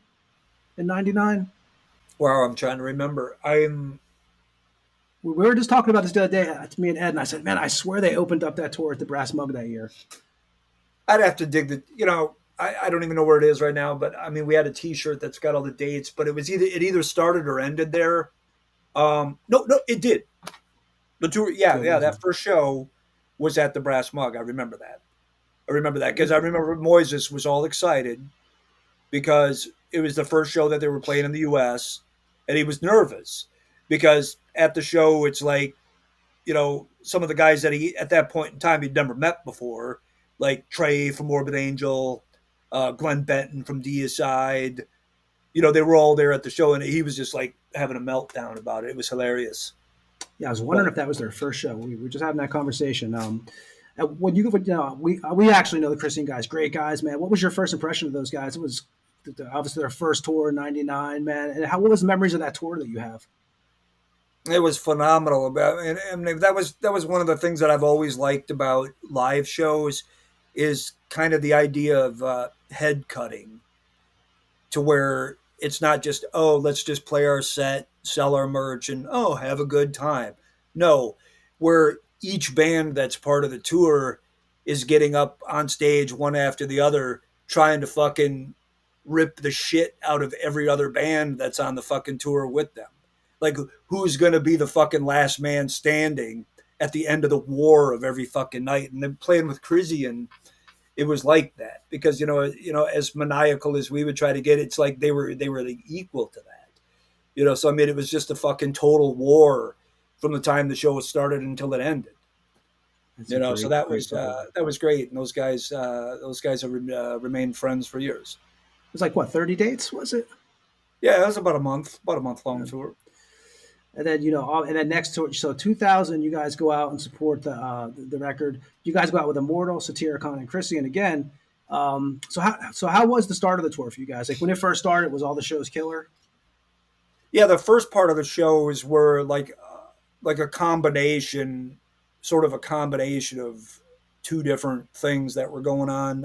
Immortal and Satyricon were doing like 5 or 6 shows, or however many they did, and we were along for that. So for a while it was Immortal, or like I think Satyricon was the headlining thing out of that, and then it was Immortal, us, and Crisian at that point. So it was the 4 bands that did about 5, maybe a week's worth of shows together, and then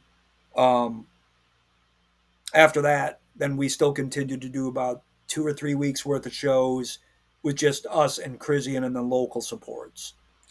When was you guys got in a van accident, right? It was like, I think you guys were driving in the fog. There was a Canadian show up in Montreal, and it was about, by the time we got out of the venue, it was about 2 something in the morning. And, I'm not going to put blame on anybody because technically we were all asleep, but one of us fell asleep driving, and just for a few seconds, which is all it takes. And we rolled into an embankment, on the highway. And where there's the little spots where like a highway patrol emergency vehicles can turn around and head the other way, do a U-turn on the highway. Well, lucky or unlucky for us, where we rolled into the ditch, we hit that. So we head on, and maybe we slowed down just enough so it didn't kill us, but it pretty much totaled the fucking van that we'd rented. But it was a head-on impact into that ditch, and the airbag knocked me out for a few minutes. My back was fucked up for about 3 months. Bill had gotten some scars on his head from it. Pete had a couple of really small bones broken in his ankle. But yet somehow, we took a day off to try to catch our breath and get another rental van. And then we lost one show, but then continued on. But yeah, we were pretty fucking road wrecked. But I read that. Yeah. You guys rented the van the next day and went back on the road. That was crazy. you know, and obviously then you guys that was a tour for you guys, a rough tour because obviously after that that was the period of time where I think Pete's girlfriend was coming in to see you guys play at maybe a California show and she got mugged and stabbed at a train station. Corona, California. What it was, her parents were from out there, and she came to see us play out there. But then she was going to visit her family, and we played the show, and then we dropped her off at a stop for the train, like a train stop, and said goodbye. Okay, whatever. We moved on to the next show, which I think was somewhere in Arizona.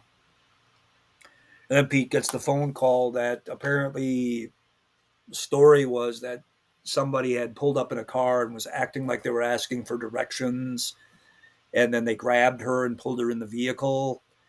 And from what I recall, she'd had some self-defense training or knowledge or something. And she had a pocket knife. And she was able to get it out and jab the guy about 30 or 40 times. And when the car stopped and, they were able to yell for police or somebody, the guy was literally running down the sidewalk bleeding, and they got the guy. And as far as I know, the guy probably got like 25 or to life or whatever sentence. But apparently in the fury, of the encounter, she cut herself on a knife. Okay. So she ended up in the hospital getting testing because, the guy's blood was already on it. And, then she cut herself. So they had to do all kinds of, tests, disease tests and such. So it was a pretty scary period. And it definitely, combined with the accident and that, I can somewhat kind of get my head around where Pete might have been at that time. Did he do the Arizona show, or he just left after before that show? He played the show that night, and then he went out to California to be with her. I mean, she was okay, but he chose to exit the tour and go to be with her.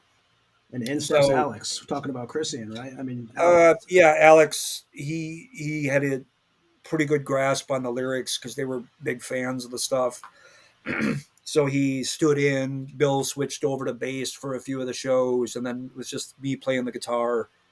And we did it. There's some videos of those shows on YouTube that have been around for years. So, and then after that, Tony joins Nile. I think Taylor went. Well, that's emulation time period, right?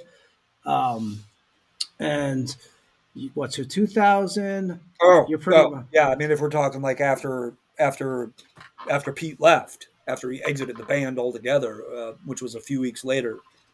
Pretty much right after that, all the dominoes fell because then Tony left to join Nile, with literally within weeks or so after that. So there was probably already a conversation in the background prior to any of this that probably happened, but that's another story.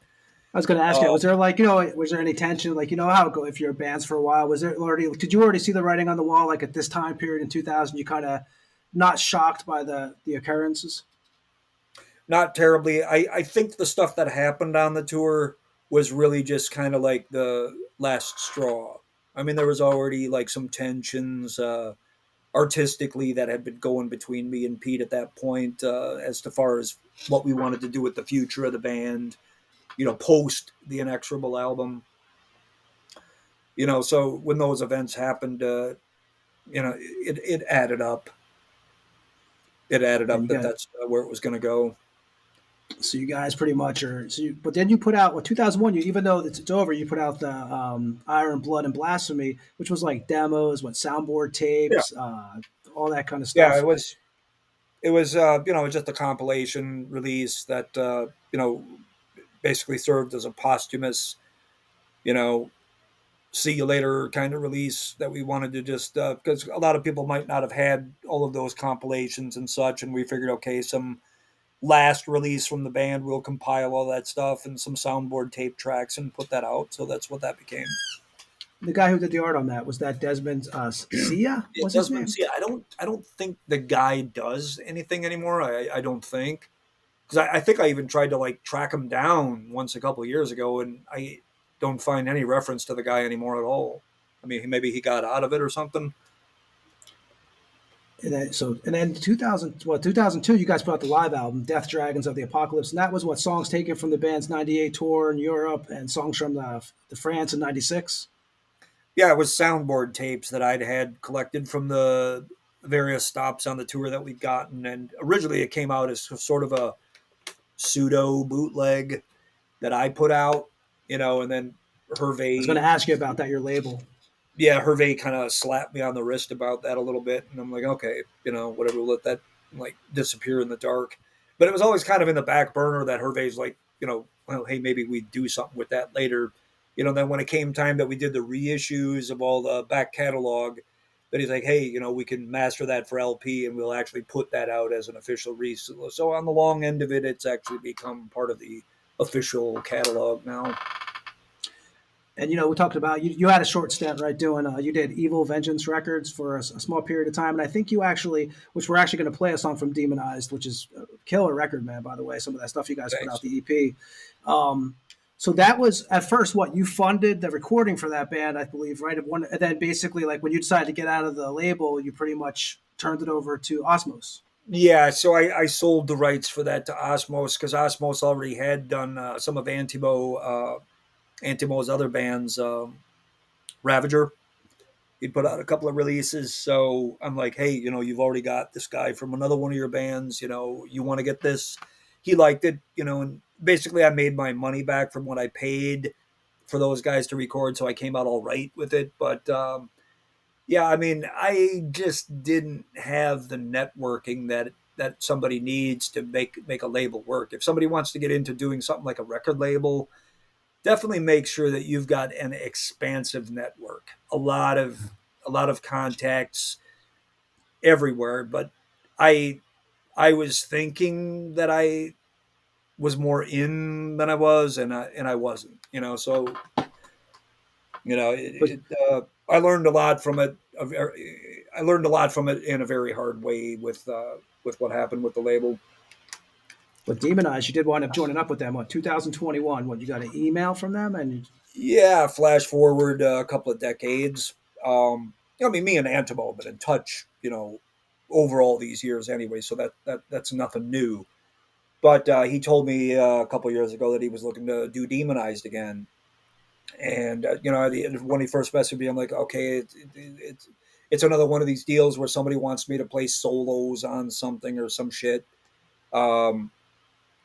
And usually I kind of shy away from that. I'm just not into just piecemealing out guitar solos and shit, But he actually was inviting me to participate in it as an actual player in the band, and he'd already had the material written, so I didn't write anything. And I didn't think that was a bad idea because it keeps more of the uniqueness of that project versus the ones that I do myself, but the kicker was to learn his stuff and perform it and record it here at home myself. And then, it was an interesting first for me after all these years to actually be on a recording where I could have trading guitar solos, where you have the like the Judas Priest, Iron Maiden type, left right guitar solos happen, which maybe I make that happen with, mixing Wizardry on the albums that I do with the other bands. But to actually, you are a big Priest guy, right? You're a big Priest fan. No, of course. Yeah. So that was a real plus for me too, and made me really excited about the project because Antimo is a really great player too, and he's got a huge volume of product that he's done over the decades also. We're going to play actually a track from Demonized. We're going to play something from the EP, from the Abyss Vanguard EP. We're going to play Blizzardry of Volcanic Sulphur. I'll be back on the Tampa Morgue with Gene after this.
That was Demonized off the 2023 release. The EP was put out on Vomit Records.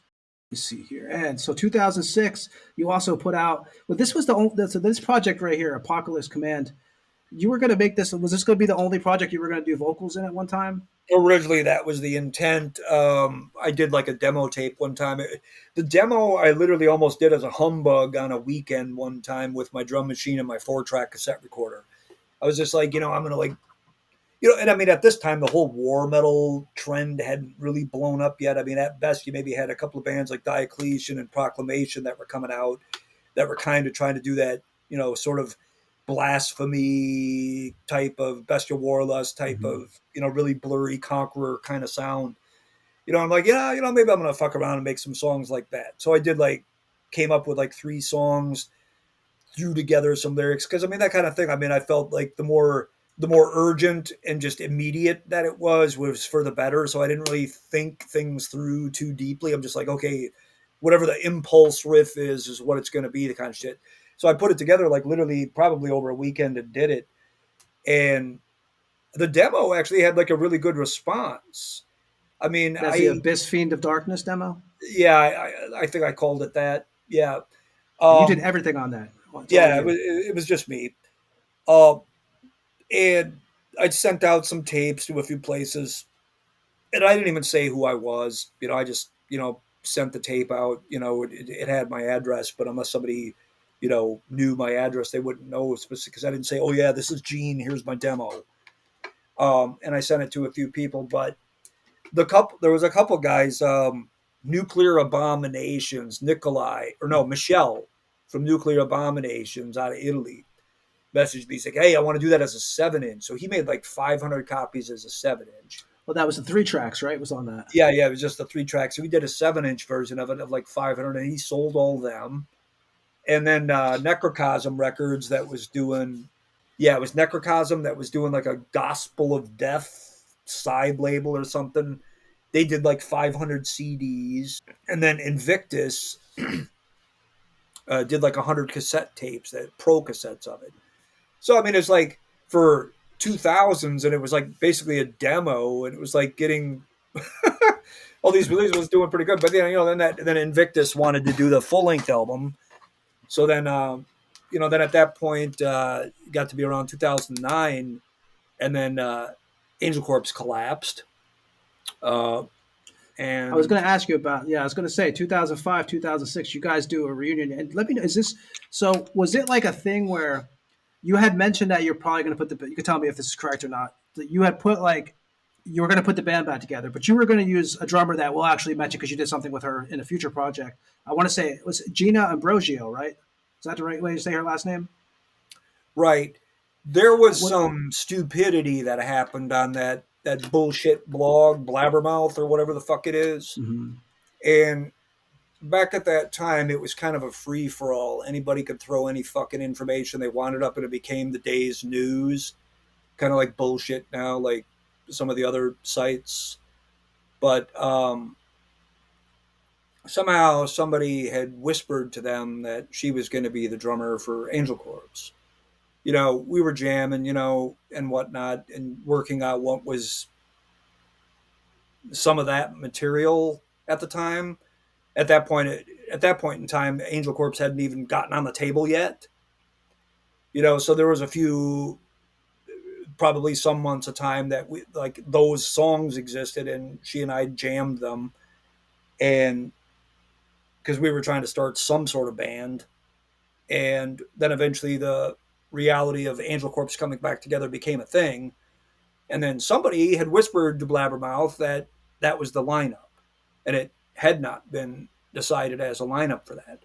We were at that point we were looking for a drummer, but anyways, that aside.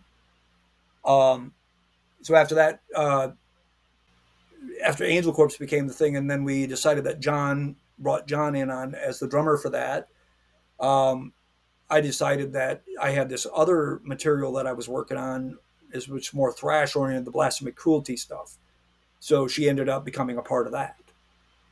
Yeah, you got John back, like you said, and Pete, so you guys had a lot of material, you and Pete, and ideas at that time period in 2005? During the time when I was doing the label, from about 2000, from probably about 2001 to about 2006 or whenever, I was still making material that would be more or less the follow up from where like we left off with the Inexorable and whatnot. So I'd had probably about 15 or 16 songs. Actually, I think I had about maybe just under 20 songs. And when we got back together, I'm like, well, I got material enough to do like a whole album, 2 albums for that matter. We could have done a twin turbo if anybody knows what I'm talking about. So I picked from the assortment of songs which ones we would do for that album. And that's the stuff that we had John work at. I'd already had demos made that I'd been sitting on for some years. And then John got the parts, did them from some studio locally where he was living at the time, and then we put it together. And so 2007, and so what was the first show you guys did back? Well, John apparently wasn't able to do the tour for the of Lucifer and Night Down, because at that point he was already in deep with Origin and maybe a few others. But you guys used J.R. Daniels for that one, was it? Yeah, we had to hunt around, and I think his name was it was either R.J. or J.R. Daniels, and we got him in, and we did the tour. It was about 3 weeks. That was Wattain's first tour in the U.S. So I saw you guys that in 2007 was at the Mug. You guys played with who the hell? Graveworm, was it? I think that was I think the second to last show of the tour on that one. And Negative Plan, was it, or something? Yeah, they were on the last 5 or 6 shows of the tour, and that was their first shows ever also. But yeah, that was Wattain's first tour here in the U.S. And at that point in time, they'd never been here, so the clubs didn't know what to say no to. So it was literally about as raw as they were ever able to get away with. Oh, so you were on tour with them. So here's a question. I actually used to trade with Eric back in the day.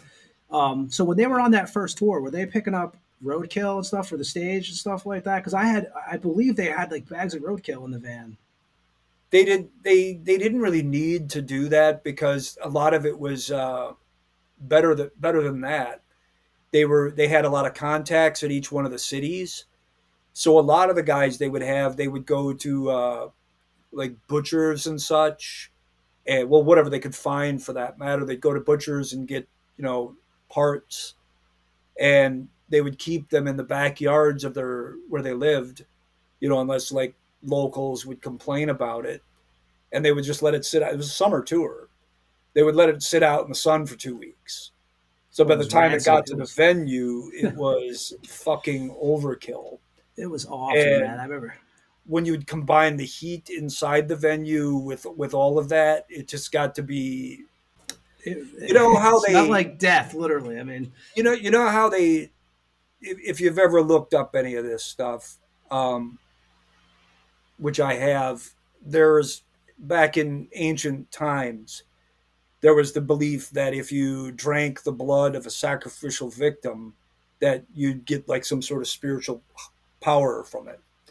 Well, myself, I believe that that's bullshit, but there is actually a science behind that endorphins that are created from people that are in like a really heightened state of frenzy, it triggers something in the blood that if it's either smelt or ingested can trigger a hallucinatory effect in the person, which in times that weren't so scientific, they would think that was sort of some sort of spiritual power coming from it. So when you're in that type of ripe element to where it's like pressing down upon you and you have fans blowing it in your face or a whole back room is smeared with it, it doesn't really suck. It kind of like triggers like a fucking animal thing. And it just, after a couple of weeks of it, it's like, it didn't even become a bother at all anymore. And even after we finished the tour, one time I was just sitting around playing my guitar and I was like thinking, why am I thinking about the tour? And then I realized, I looked around and it's like there was a piece of some kind of dried something that was stuck on my guitar still. And then on one of my shoes, I found a piece that had dried up. So, I mean, there was still an element of it there, you know. And like I said, the clubs didn't know what to say no to. So they were able to bring in all this shit. A couple of those venues were shut down for a week during that tour after we left because they had to have hazmat crews come in. Maggots were, you know, growing out of the fucking walls and shit.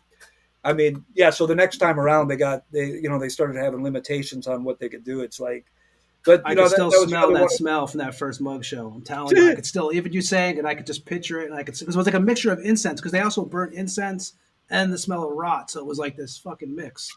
Yeah, but this was like in Chicago. People that when we played Chicago, they had to put newspaper on the floor because it looked like a murder site because somebody had kicked over a couple of 5-gallon buckets that were full of this shit. So I mean, you had to like step around the puddles of it. So it was raw. You know, it was raw. It was like being in a meat factory. Yeah. You know, so I mean, it got to be really, really intense. But it's like it's another one of those memories that I wouldn't trade for nothing. That's just, like I said, I can still smell it even talking about it. It's still 2007. You guys on Osmos. You guys go back to Audio Lab, right? You guys go back there, and you worked. We talked about Greg earlier, who passed away after you guys did the record of Lucifer and Lightning. So I know, like when that album came out, you had made a comment once that it was probably the best musical moments for the band. Some of those moments on that record were some of the best ones you thought the Angelcorpse had up to that time. Can you explain that at all? Yeah, because I think songwriting wise and ability wise, I think that's like some of the most expansive variety of elements were in the songwriting on that album. And I know there was a bit of I guess a division with the fans where a lot of people thought it was great, and then some people are like, oh well, we don't like the production, etc., blah blah blah blah, you know, for whatever all that's worth. But personally, you know, I have as many favorite songs from that as I have from any of the other albums. You know, and there's a lot of things that I did on that album that, you know, prior albums to it would have been stronger if they had some of those sounds. You know, so it's where I was musically at that point, and it's exactly what I wanted to communicate. That made exactly the album that I was intending at that time. Yeah, probably, you probably felt like people just wanted another Exterminate. And you guys, like I said, every Right. album kind of was a little different, you know? I mean, and the artwork was great on that record. And how'd you get that artist? I know it was Jean-Pascal Fournier. I don't know if I'm saying his name right. Probably not, but. Yeah, J.P. Fournier. He did a lot of power metal albums with a lot of European bands. And also, he'd done a few of the other. I think he did some stuff for Impaled Nazarene and a few others on Osmo. So that's how that connection came about too. And he was really easy to communicate with. And I'm not sure what he's doing anymore. I'm not sure if he's still doing album covers at this point. So you did that, and then we said John would leave, but you got then we talked about this band earlier. So you like with Gina and Alex actually, who who you used to work with still now. Blasphemic Cruelty, right? Can you give us a little idea like behind this band? Because this was an idea you had started like back in 2003. Yeah, I mean, when I didn't really have a band while I was doing the label, I was kind of like, well, what if I was to do something that was entirely, you know, not an Angelcorpse thing? So I tried to write music that sounded a bit more naive and a bit more 80s writing style oriented, where it's kind of like major minor scale kind of shit, you know, real kind of in a box, you know, writing with the sense that I'm a 16-year-old and I don't, you know, have every type of smarts behind the stuff. So I try to want to make a little bit more dated sounding in a way. I mean, I didn't want it to be entirely retro, but I wanted it to have a bit of that dated element of like the type of songwriting that you might have saw from like really fast speed metal bands from around 88 or 89. You know, and that's what I was trying to do there. And then when Gina came into it, she wanted to do the blast beat kind of thing. So it kind of became a little bit more death metal-ish with the blast beats and such. But that was really the root of it. You did the logo for that? Yeah. I basically took the lettering style off of the Obsessed by Cruelty song titles off of that, and I cut and pasted that, and then doctored up the letters a little bit. If anybody looks close enough at the logo, they could probably pick that out. And the name itself is basically extracted from Sodom lyrics from Death Like Silent song. You guys recorded the Devil's Mayhem record. It came out in 2008. Where was that recorded at? At my apartment and Alex's apartment. Okay. Our home studios. We're going to play a track off of that. We're going to play It Icons was of Revolt. mixed. It was mixed. I'm sorry. It was mixed at Juan Punchy Gonzalez's studio in Florida, but the recording of it, of our parts, we did at home studios. Okay, so you guys mixed it at Diet of Worms then. Yeah. Okay, we're going to play a track off of that. We're going to play Icons of Revolt off the Blasphemic Cruelty record, and we'll be back on the Tampa Morgue with Gene right after this track.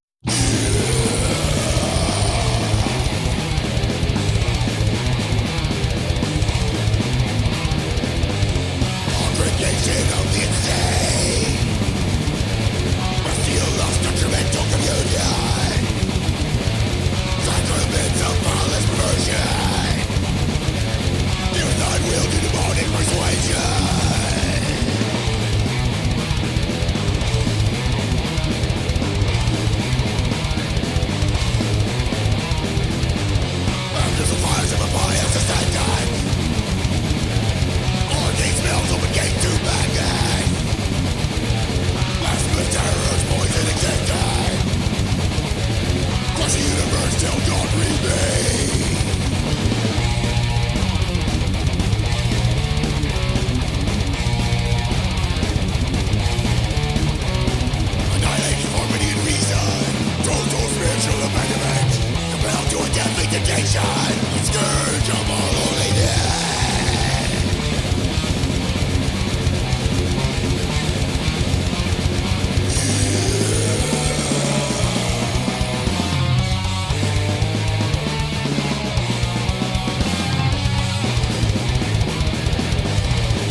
That was Icons of Revolt.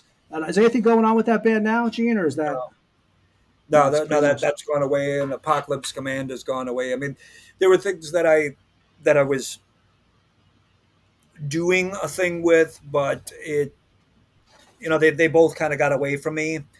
And Perdition Temple has kind of become the main thing, and then now I've got these other projects that I'm doing, and at that point in time, it was just, I mean, I was working 7 days a week at a job, so to try to sit there and continue with two to three bands or four bands at that time in my life, like a decade ago, just was not really sensible. So I just kind of I had to let those projects go. In 2009, also, Angelcorpse calls it quits again, and that was just pretty much this difference in direction you guys wanted to go. And obviously, we're going to talk about Perdition Temple, which to me, and I heard you say it too, and me and Ed have talked about this. Perdition Temple is definitely, you could definitely tell it's like it's kind of taken off on the same foot as where Angelcorpse left off. But when you and Pete decided to call it quits, was it just time to do it?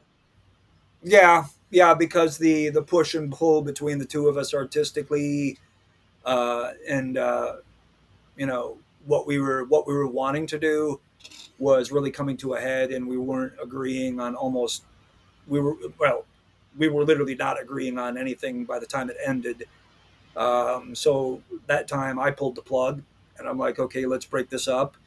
And I messaged Hervé from Osmos, and I'm like, hey, sorry to tell you, we're ending the band again. And what was his thoughts on that? Oh, he didn't like it at all.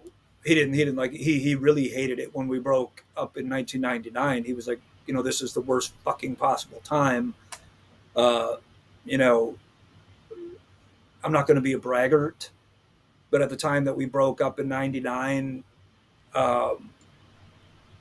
we were probably selling neck and neck with some of the other bigger names that were on the scene, and had we continued, maybe things might have went a different way, but it ended, and that was that.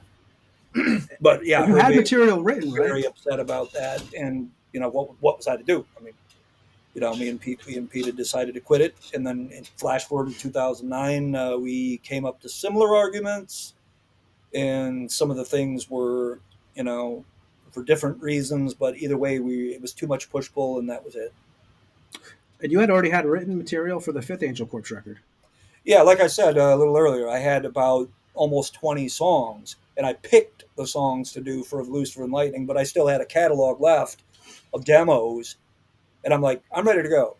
And I mean, at the time that we broke up, we had studio time booked to go into fucking Morrisound.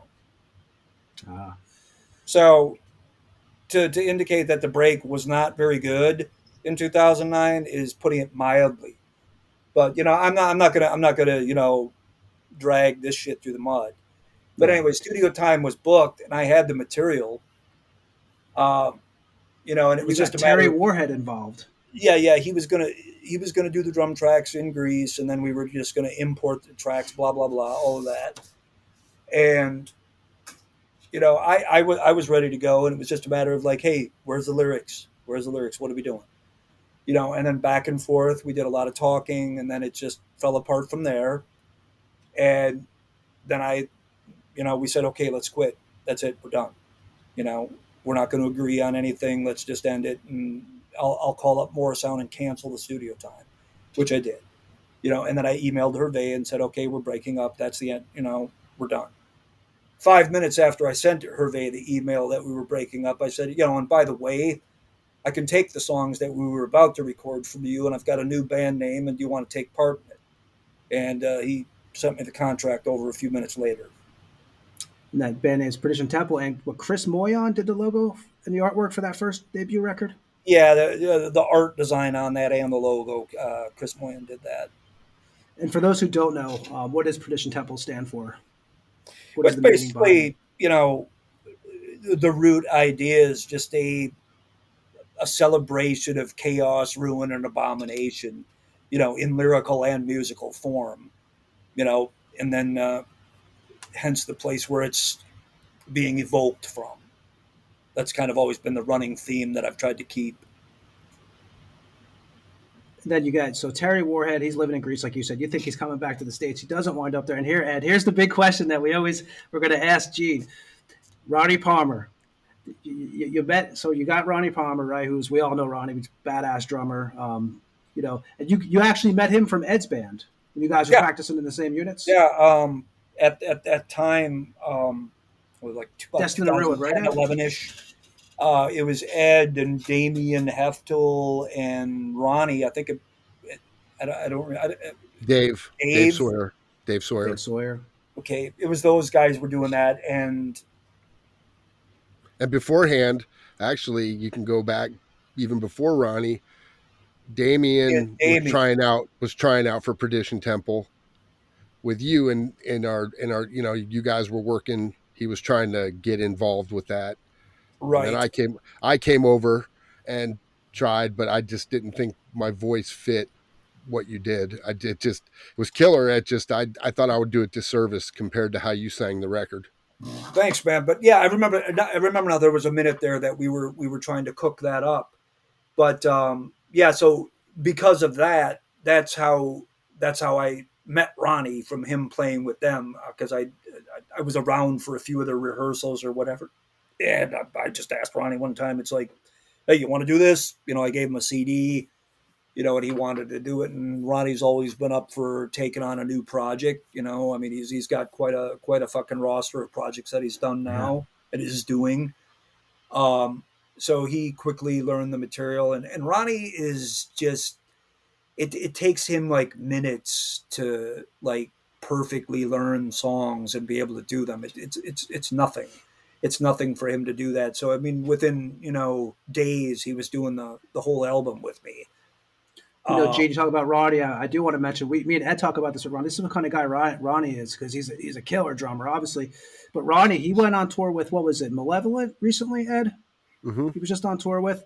So me and Ed gave him several tours. Yeah, he was over in Eastern Europe with them, and we had sent them some tracks for some other things we were doing. And most people would blow, like Ronnie got back from tour and bagged out the tracks like it was nothing. I mean, the guy is just a machine, man. I mean, just a fucking machine. You guys got him. You also had another one of my buddies who did pass away. You guys had, I think between the first and second record, he did a couple shows with you guys. You guys had Colin Andrews, who passed away in 2020. Right. Colin was like from End Unseen and Led by Serpents, but I know he was really thrilled to jam with you, man. And you had Chris from Black Witchery too doing shows with you guys. Yeah, so there was the time there that I was still trying to flesh out the lineup. Bill Taylor came on board for a while.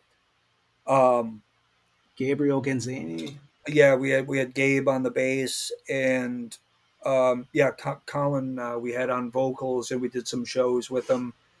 I mean, he was all right, but I mean, I think it was another one of those situations too where I think he was a bit. I mean, now Gabe was pretty young too, but Colin was younger, and I think he didn't quite click with us entirely, and some of his styling for the vocal might have been a little bit more suited for like a grind band, whereas I was trying to do something that was a little bit more, I guess I would call traditional death metal type vocals. So at some point, we decided that it wasn't going to work, and then we asked him to leave, and that was it with that. But yeah, it was unfortunate to hear that he passed some years ago. Yeah, man, I know he was thrilled to jam with you guys. That was a big thing for him. Colin, I've known him that he was around for a long time in the scene. But obviously, he did with the Led by Serpents band and End Unseen and stuff. Yeah, that was some good stuff. Yeah, he was doing that, but it's crazy. We always talk about it, me and Ed on the show. Like so many people, now you look at everyone's dropping like flies, man. It's crazy. Yeah, we're getting up there. I mean, I'm not quite sure how old you are, Ed, but I mean, I think I'm like 51 now. I got you beat by 2 years. Yeah, I just had a birthday last week. Yeah, 53, man. Fucking old. The reality is we all got to come in at some point, so, but I mean, we just take it in stride, I mean, I'm 51, but I still try to think like I'm 51 going on 16, that's why I try to stay about it. You guys, so what else? You guys actually did a 7-inch, right, in 2014 Perdition Temple, and that went on Hell's Headbangers, and was that the first release you ever did with them? Yeah, it was like kind of served as a tease for the forthcoming second full length that was to come out on the label as well. It was all recorded at the same time, but that one unique song for the 7-inch and then the cover of Blasphemy from Canada was the B-side, and then the album after that. That's right. You did that Blasphemy with that. So you did. Me and Ed know this label very well. You dealt with Metal Bastard Records also for the Blasphemy. Scarcely, but dude, they never sent us any copies. Oh, dude. I don't know if anybody ever got it, but I heard that they put out like fake. Dude, Ed, I think that they put out some maybe our band. Yours. So what happened? So it was a couple bands, right? You had some guys from Napalm that they put out something without their permission. They claimed that they put out fucking a few other bands, Terrorizer and all this other shit, but it was all, and they actually emailed no liner notes, dude. You know, and all the covers were pre-existing. Nobody did a new recording. There was like Blasphemic from Italy. I can't remember who else was on there, but I know they were on it. They used our track and some other shit, but it was I think I maybe saw a picture that somebody has it, but I don't even consider that a real fucking release. They never sent us copies. They never gave us shit. There was no payment for it, no nothing. So I put out a record with them, me and Ed, probably 2014, 15. I had to buy one off of Amazon to see what it looked like because they never sent us copies. And not only that, but they put no liner notes in it. There was no pictures, no band name, nobody. Well, they put the fucking star over the fucking the cover. They put out a vinyl we did, and they censored our cover because Ed was in the band at the time. And what did it say? Ed, featuring members of Diabolic, fucking Massacre. And we straight up told them, don't fucking put that stuff on the record. And what did they do? They literally put it not on the little plastic part that you rip off, but on the fucking record. Actual. They censored our artwork with it. Our artwork with it. And when I saw Perdition Temple was on there, I was kind of, and I saw Monstrosity. Was it Monstrosity too? I think, like Gene said, I was kind of surprised. I'm like, man, because that label was a total joke. I felt like, and it was out of like some fucking they changed our name like 3 times. If you remember, Angry Ed had to come out on that one. Remember, I had to send that fucking email and told the dude, you better send us our shit. And because I said, you fucking put my name all over that. Yeah, cover. I remember there was some online hoo-ha that went with that. One of the guys from Napalm, when they tried to do the defecation one, that I think that guy flipped out too. Mitch lost it. I mean, that was So let's put it this way: that comp I don't consider canon at all. Yeah, I had to ask you about that. Whenever I see that label on anybody's thing, I'm like, oh, I know these guys, man. They were a headache for a while for us. And another thing I want to talk to you about, actually, which I thought really is cool, and I saw Song of Solomon. So in 2015, you got involved with the owner of Unearthed Films, right? Because I think they're in California now, but at that time they were in Tampa. Yeah, they were still in Tampa at that point. And you had been you were in Bloodshock was the 2015, and you had an even bigger role in Song of Solomon in 2016. Yeah, that came about. The guy that heads that label, Unearthed Films, he back in the early 2000s, he had a video store down in Ybor City, kind of like a little, French Quarter wannabe little party central in Tampa called Ybor City. He had a little corner store video rental shop called Video Mayhem that he was doing at the time. And at the time he was like, there was like a few guys back then that were doing like VHS copies of like movies you couldn't get in America. Like before the whole DVD thing started up, where all the old Italian movies and all that shit, Asian and movies and stuff, you couldn't get them anywhere. So a lot of these guys like Blackest Heart Media and Video Mayhem, they were the guys that you would go to if you wanted to get all the fucked up movies that you couldn't find anywhere. So anyways, I'd go into his shop and rent there and chat with him. So I knew him from the time. And then he got pinched making copies of some of these Japanese movies called Guinea Pig. And the owners that had it from over in Japan or whatever, they contacted him, sent him a cease and desist. led to a conversation with him that it's like, hey, do you want to do official ones? Because we don't have anybody else that wants to touch this, and you seem to know the scene. So that led to the beginning of his company, Unearthed Films. Anyways, flash forward to 2015. He decides he's going to try to do the American version of that, which is like these little kind of extreme horror, gore films or whatever. And, he wanted people to do like sound effects, maybe some soundtrack stuff and whatnot. And he knew me. So he'd hit me up about it, and I'm like, oh, okay. Well, for the first one, because right around that time is when we had the Tempter's Victorious album come out. Yeah. And that was 2015 too. Yeah. So I think I gave him a copy of that, and he's like, hey, you want to use a song on our American Guinea Pig thing? And so he came and shot a video for us, which I think has been banned from YouTube because it included like all the gore from the film, and I don't think you can see it anymore. But so they made that where he filmed some of us in our rehearsal room up at Skipper when we were still there. And that led to like, then it came around the time to do this next film, which was the Bloodshock one, which him and I kind of talked at length about what was going to happen with that. And I think I even gave him some of the ideas, part of which was what I was talking about earlier, about that whole blood endorphin rush thing that can happen, which actually became part of the storyline in Bloodshock, where it's like victims are being tortured to the point to where their blood gets charged from the endorphins to that people use that to get high, that kind of thing, like adrenochrome kind of, that kind of shit. So that bled into that a little bit, pun intended. And then it came around time for the next one, the Song of Solomon, which was going to be the exorcism one. And then he originally I wasn't going to be a part of it, but he moved out of a house that he was living in and he had nowhere to go. So for about 3 weeks, he stayed at my apartment here, and he was all talking to me about this Song of Solomon thing he was going to do and whatnot. And I'm like, well, yeah, you should do this, not do this.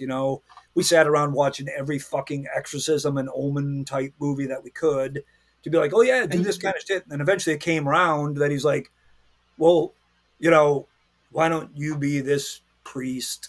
That's one of the characters. And I'm like, fuck it. We've already been talking about it for a month, so let's just do it. So then that's how that happened for the second one. And for those who don't know, you weren't a fan of like the slashers, like the Michael Myers and the the Jasons and the not the corporate kind of just masked over the face kind of stabby shit that's got nothing to it, just a bunch of teenagers in the woods. That kind of shit I've never been a big fan of. I'm like really deep into like the Italian giallo and zombie stuff, like Lucio Fulci, Mario Bava, all of that. That whole atmospheric thing to that. And a lot of the more, a lot of stuff. Stuff that I like have found from like Asian films and shit like that. Yeah, I didn't even mention that when you were a kid, you were into the horror comics and stuff too, right? That kind of deal. Yeah, and so and then so how was it though? Was it a challenge for you to act, or was it like pretty natural for you, or was it harder than you thought? Well, when you're trying to do action, like a series of like action and then dialogue, or which is kind of like the same thing as trying to remember lyrics and sing them live. It's a little different because you're trying to like do like a whole series of like body action and then still kind of remember the dialogue. So I remember I had to do a lot of takes to do the spots that I did, and some of it we had to specifically reshoot a couple of spots just because of things we didn't expect. Like there's a part in the Song of Solomon where I'm supposed to be reading like passages out of a Bible, and there's supposed to be a candle in front of me that I'm using to light. Well, I don't know if you've ever tried to read by candlelight, but if the candlelight is south or beneath whatever it is you're trying to read, you're looking at a black piece of paper. All you see is shadow.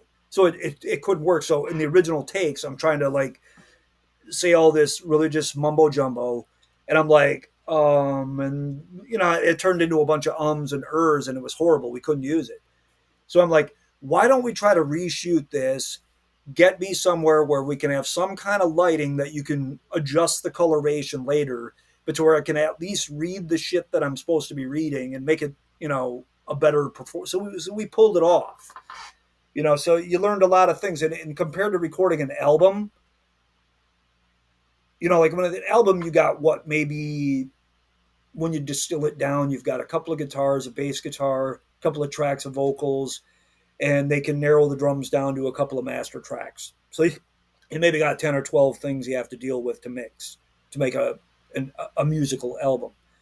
But with a film, you've got colorization, lighting, differences in lighting, fucked up noises that happen in the background, the time of day it is, filming scenes that are supposed together at the same time, but they're different times of day,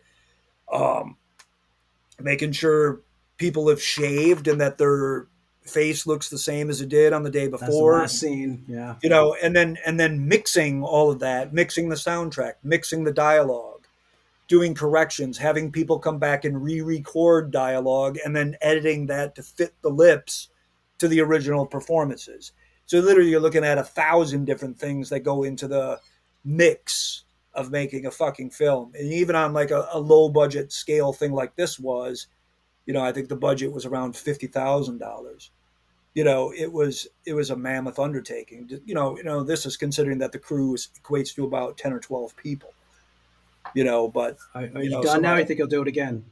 Any more acting for you, or is it just, are you going to do another film ever? Or well, there's nothing on the table, but I haven't closed the door on that. I mean, there's been whispers of things, but nothing that's concrete yet at this point. An interesting footnote is one of the guys that worked on the film. He'd had big jobs already, but one of the guys that did the special effects on that was a guy named Jeremy Cruz, and probably the most familiar thing that people would see is he does the costumes for the Marvel movies. Okay. Like the new one, the Deadpool Wolverine that just came out. He was part of the team that designed the costumes for that, and for some of the other ones, costume design work. He's part of the team for that. But he did most of the gore effects that are in Song of Solomon were done by him. And he was a great guy and workaholic too. I mean, you'd see him come out once in a while, maybe to have a cigarette. He'd do that. He'd go right back in his shed and keep working on effects. He didn't even know he was there, except maybe for a few minutes during the day. Brilliant guy. And so there was a lot of really cool experiences that came from all of that. Nice. And in 2015 through 17, Angelcorpse did another reunion. That was really just the live reunions that coincided with the re-releases of the back catalog. That's what I was going to ask you. Yeah. We really had no intention of a new album. In 2016, Perdition Temple, you guys played what? So you guys did Chicago Metal Threat that year. You guys did Brutal Assault, Hell's Head Bash 3, a bunch of California Death Fest. And you guys, so you did that, and you also did the Sacraments of Dissension, right? It was 2020. So you guys toured with Cannibal Corpse and Thy Art of Murder in 2019. Is that correct? Yeah. So it was a bit of a late tour to finally tour for Perdition Temple at all. I mean, being 9 years after the band had been existing, but yeah, it happened. Cannibal, it finally worked out. That time, and money and all that shit worked out so that we could do the tour with Cannibal. And luckily we did it when we did, because a few months later, COVID, and then everybody was switched off. Yeah, and you got a bunch of stuff happened, right? Because you guys did the Merciless Upheaval 2022, but COVID actually, we'll talk about really fast. COVID actually was the thing that created Malefic Throne, right? With Steve Tucker and John. Was that actually a product of COVID? I think it helped, So in a way, thankfully to the world going into a little bit of a micro apocalypse, kind of helped make everybody available to be able to kind of like dig in on something like that. So yeah, and basically everybody, a lot of bands, everybody was basically stuck on their ass sitting at home. Everybody's tours were canceled. Nobody could go anywhere. Nobody could do nothing. Everything was shut down. Venues couldn't have shows. So, I mean, it was like, what do? You just curl up in a ball and say, oh, fuck me. No, you just get your pen and paper out and you start writing fucking songs. So I'm But you like, guys got okay. picked up by Hells without even having a full. Did you guys even have full material when Hells picked you guys No, up? I didn't even have a demo. I didn't even have any riff tapes or nothing. I basically told them, it's like, we've been working on some stuff and here's what we're doing. We're keeping it under the table. But I basically gave them the idea with, because I'd written some of the music and we'd exchange some like scrap demos, me and John, just to flesh out the tunes, but nothing with Steve's vocals on it. And I think I might have sent like an incomplete song that was just had like a single guitar track and drums or something to Hell's Headbangers. And I'm like, hey, picture this, but better. And with Steve's vocals on it, and do you want to do this? And they went for it, and I was really thankful for that they would take a gamble on something without really having anything much to go off of other than just our names and You were going to a self really fund that shitty, too. rough demo. You were going to self fund that at first. Yeah, originally we were thinking of doing it just as like a Bandcamp link or some shit like that. And I'm like, maybe I could talk to somebody and get somebody behind it. And we can maybe get it a little bit. We can get a physical copy. Get somebody to get it so it's distributed and not just put out by us. Something to where we're just doing it from the gutter. And get somebody behind it to help us out a little bit. So that worked out really good for that. Okay, so we did mention the 2022 Merciless Upheaval record from Perdition Temple. What we're going to do is we're going to first of all, I'm going to ask you before I play. We're going to play the song and we're going to let you get out of here, Gene, in a few minutes because we kept you for a while tonight. But I want to ask you, who did the artwork for the Merciless Upheaval? It was somebody that I stumbled on a couple of years ago because I'd seen a few covers from him, and then I found his art page on Facebook. He's out of oh God, let me look up here.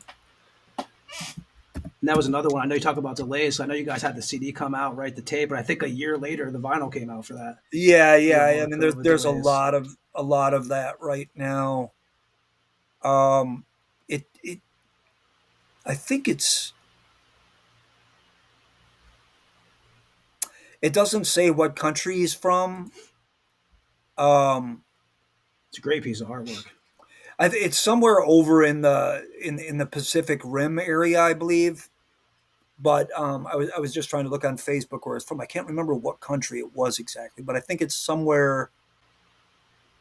Yeah, it's great artwork. I can't remember, but anyways, I got him on board for that, and it was actually an existing piece that he had, and I was like, because I wanted for something like that album cover. I definitely wanted a black and white for it. Oh no, excuse me. The way that I found him was from the art for the Malefic Throne. I actually had that piece first because Terry, who's doing War Grinder, there was a release that he was going to do that he didn't do, and he had the art for that, so he wasn't going to use it. And I'd seen it from him, and I'm like, well, I'll buy it from you. So that's how I found out who the artist was. And then when it came around time to do Merciless Upheaval, I'm like, you know what? I want a black and white cover. I'm going to get this guy too. So that's how I kind of have two releases kind of back to back with the same guy. It just kind of happened that way. But it was an existing piece that Jenglot Hitam had. And I'm like, this fits perfectly with the theme that I kind of want for it. Like just like a complete maelstrom of, just this demonic shit that's going on. And it was a really standout piece that he had. And I'm like, hey, I'll buy that, commission that from you.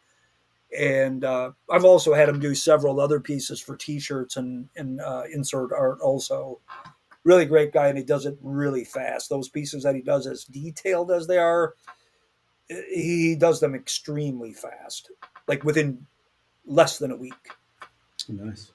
Well, I'm actually going to play Redemption Abattoir in a second. When you did this record, though, it's 4 covers, right, and 4 originals, if I'm correct? Yeah, it's kind of like an expanded mini album because I kind of wanted to have something come out because, there'd been no activity with the band for a while. So I'm like, let's get 4 of the new songs out.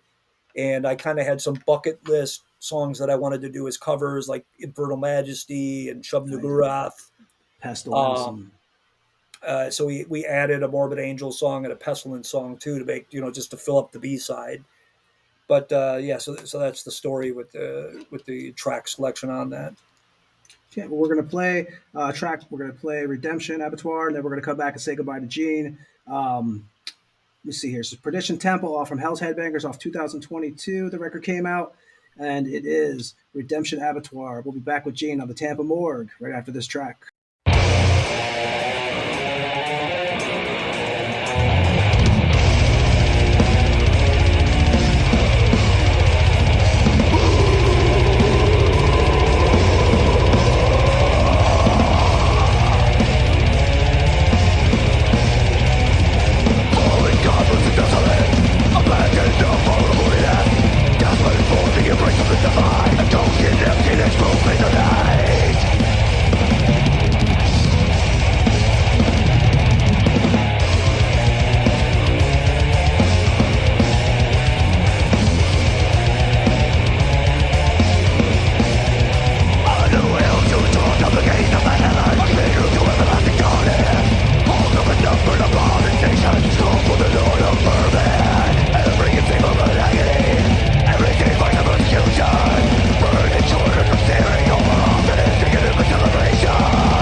Perdition Temple with Redemption Abattoir off the band's 2022 release, Merciless Upheaval. So what's next for Perdition Temple, Gene?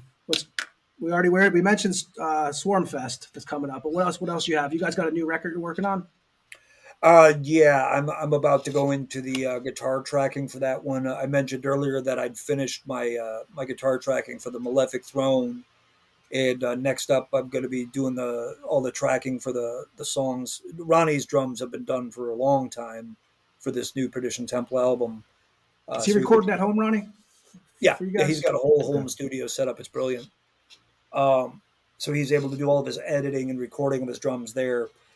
So we're going to mix the new album again after we get all of our parts done. We're going to mix the new album again with Jarrett Pritchard, and he's great to work with too because he's from the same like he's our age, all of us, and he's from the scene from as long as any of us been in it. Of course. He's the kind of person that if you say rain, he'll say in blood. You say seven, he'll say churches. So you don't ever have to explain anything to him. It's just like if you have an idea, you can just say it, and he's going to know exactly what to do for mixing to bring it up. So yeah, I'm absolutely excited about doing this next album with him again, like we've done the last two. So hopefully that mixing should take place September, October-ish for that. Around the same time, we should have the mixing done for the Malefic Throne. I was going to ask you about that because you guys did the 2022 EP, which you had that Nuclear Winter cover from Sodom, which is killer. Thanks. And so you guys are continuing that. So basically, Perdition Temple and Throne are the two bands that that's your thing. Yeah, those would be the main flagship bands, and Hexorcist out of my Hexorcist is the other one, which I'm really excited about the Hexorcist one too, because I just love how old school it is and just how bulldozer fucking animalistic it is. I love their debut album. It's a fucking modern classic to me. And when they told me their vocalist was leaving, I'm like, well, you guys want me to do it? And I volunteered to try to be the new vocalist for that, and they went for it. So I'm really happy to be part of that. And you did the split, right, in 2023 with them. You guys did it with the Morbid Messiah from Mexico. You're on that split with them. Yeah, that's the first release that's got songs with me doing the vocals. And then the new full-length album I'll be tracking later this year too, which that'll obviously come out, I'm assuming, in early 2025. And maybe if we can fit it in, there's going to be the three-way split with Demonized, Hexorcist, and Pyros, which has got Sonia Sepulchral's new, which would be the new band with Sonia Sepulchral from Bestial Holocaust, if you know that one. Oh, yeah. The Bolivian band. Yeah. So I've heard some demo material that they made, some scratch demos, and her vocals are just as frantic as they were ever when Bestial Holocaust. So that should be really cool if we can finish that by the end of this year. So that's what's all going on right now. Nice. And how about with Perdition Temple? You guys got any tour plans, or is pretty much just going to get the records done? We do. We're supposed to go to Europe for the first time in late October into early November, and that'll be with the German band Omega Vortex. And I have to ask you, Angelcorpse, any done deal? At That band is dead. It's dead. It's never coming back. As an artistic band, it's never coming back again. Man, Gene, we really appreciate you hanging out, man. I have to ask you, so I know that for you, and I've heard you talk about this kind of before, so I do want to ask you before we let you go. How would you want to be remembered? Because I know you have I've heard you say before that you want to just make a mark, kind of be part of the history that we've all had in Tampa area, stuff like that. But for you, how would you like to be remembered when the time comes, when people look back on what you've done? Obviously, Angelcorpse has been. We actually had a band called Blood Serpent on here from Vietnam, probably. I've heard that. Yeah, a couple months ago, and they're like, your influence is highly on those bands. So I chatted with them on Facebook or something before. Yeah, cool stuff. They had a lot of good things to say about you, but like for you, if you could say, "Hey, this is how I want to be remembered," like. Well, I mean, I think what's always been my goal with the songwriting is to try to convey that you can do something better than just like a 3-minute, like a 3-minute in and out kind of song. Like I mean, obviously death metal is not like a radio hit, but I've always tried to break formula. because a lot of music you'll hear like, you know, the song would be verse, chorus, little tiny bridge riff, guitar solo, come back, sing a few more lines of lyrics, song's over, that kind of thing. You know, I've always been the kind of like to me, a lot of like classic heavy metal, like Judas Priest, take songs off of like, say, Sin After Sin album from Judas Priest, like a tune like Sinner or Call for the Priest. You've got that verse, chorus, bridges type part of song, but then the songs transition into like a whole other area. And then it goes through like a whole nother series of like vocal parts, different melodies, exchanges of solos, and then it resolves back to like possibly back to like an earlier part of the song. You know, and usually these tunes might be 5-6 minutes long. They're not the kind of thing that you'd be just like bang, bang, bang, cool song. Yeah, really cool, great. Let's move on. You know, that always stuck with me. That's like, that's how I want to write songs. You know, so for like fans that are like into death metal or black metal, I want to expose them to those ideas that you don't just have to cut short and just make something good enough just to get it done. Whereas you can make great things, or at least try to make great things that can like travel to a few different places all in the course of a single song, and then resolve in a way that adds up to tell its own little story, all combined in just one song, you know, and then have that expanded over the course of the entire album, and try to maintain a theme through an entire album also, for what that's worth. What is your favorite Priest record? And what'd you think of the new Priest record, man? I love the new Priest record. I mean, the way I look at it, it's like the new lineup. Since they've had that Faulkner, the other guitar player, Faulkner. Richie Faulkner. Richie Faulkner. You know, because the first album they had with him, I didn't really like. What is it? Redeemer of Souls. Yes, to me, it just 2014. 2014 or 50, somewhere there. To me, that album sounded like a band that was wavering, that they didn't quite know where they wanted to go. You know, but by the time they did Firepower, I think they started to figure it out, and they had some really strong material on that one. But I think they really nailed it home on that newest one, the Invincible Shield. Yeah, it's great. You know, and the fact that it's got any of the technicality of any of the, you know, anything off of Defenders of the Faith or Painkiller, it's got all that in spades. But the fact that they were able to blend all of that with things that are just as much off of the Hellbent for Leather, or depending on what part of the world you're from, Killing Machine album, as it is that, like the tune "Devil in Disguise" has got a riff and vocal melody on there that's right off of like the Killing Machine album, or Hellbent for Leather. You know, shit like that. And they just made it work in so many great ways. I think that album's really, and if that's their final album, I mean, those guys are really getting old. You know, that's definitely going to be a fantastic swan song for them if that's what it becomes. It's a great record.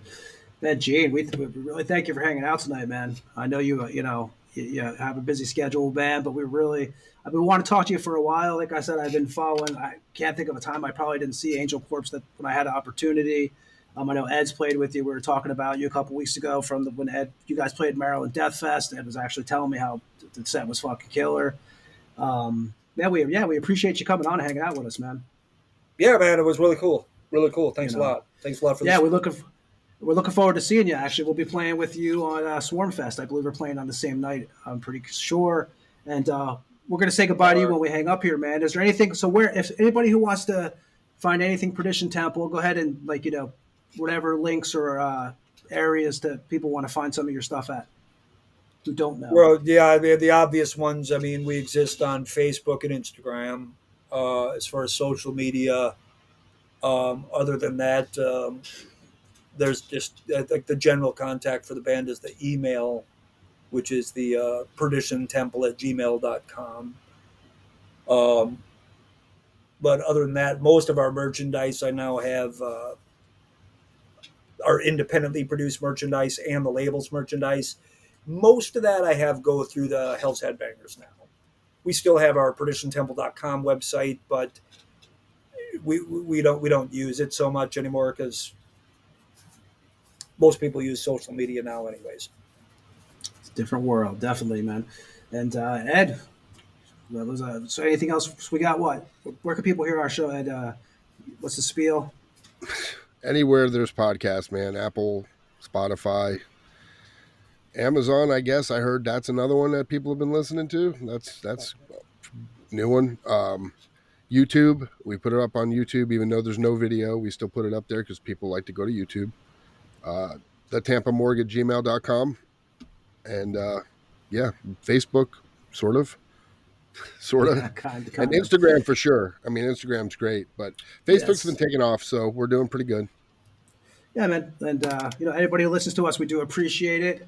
And Perdition Temple, obviously, Angelcorpse, everybody, check it out. Gene, got a bunch of stuff going on. And we'll keep you updated. We'll play more stuff on this show as it comes along. And Gene, again, man, we really appreciate you hanging out. It was a great conversation, dude. For sure. All right. Thanks a lot, guys. You guys have a good night. Yeah, and we're going to say goodbye to you, Gene, when we hang up here. Everybody else, have a good evening. Thank you for listening to Tampa Morgue, and we'll see you next week with Bloody Mess from Bloody Mess and the Scabs. Peace. See ya.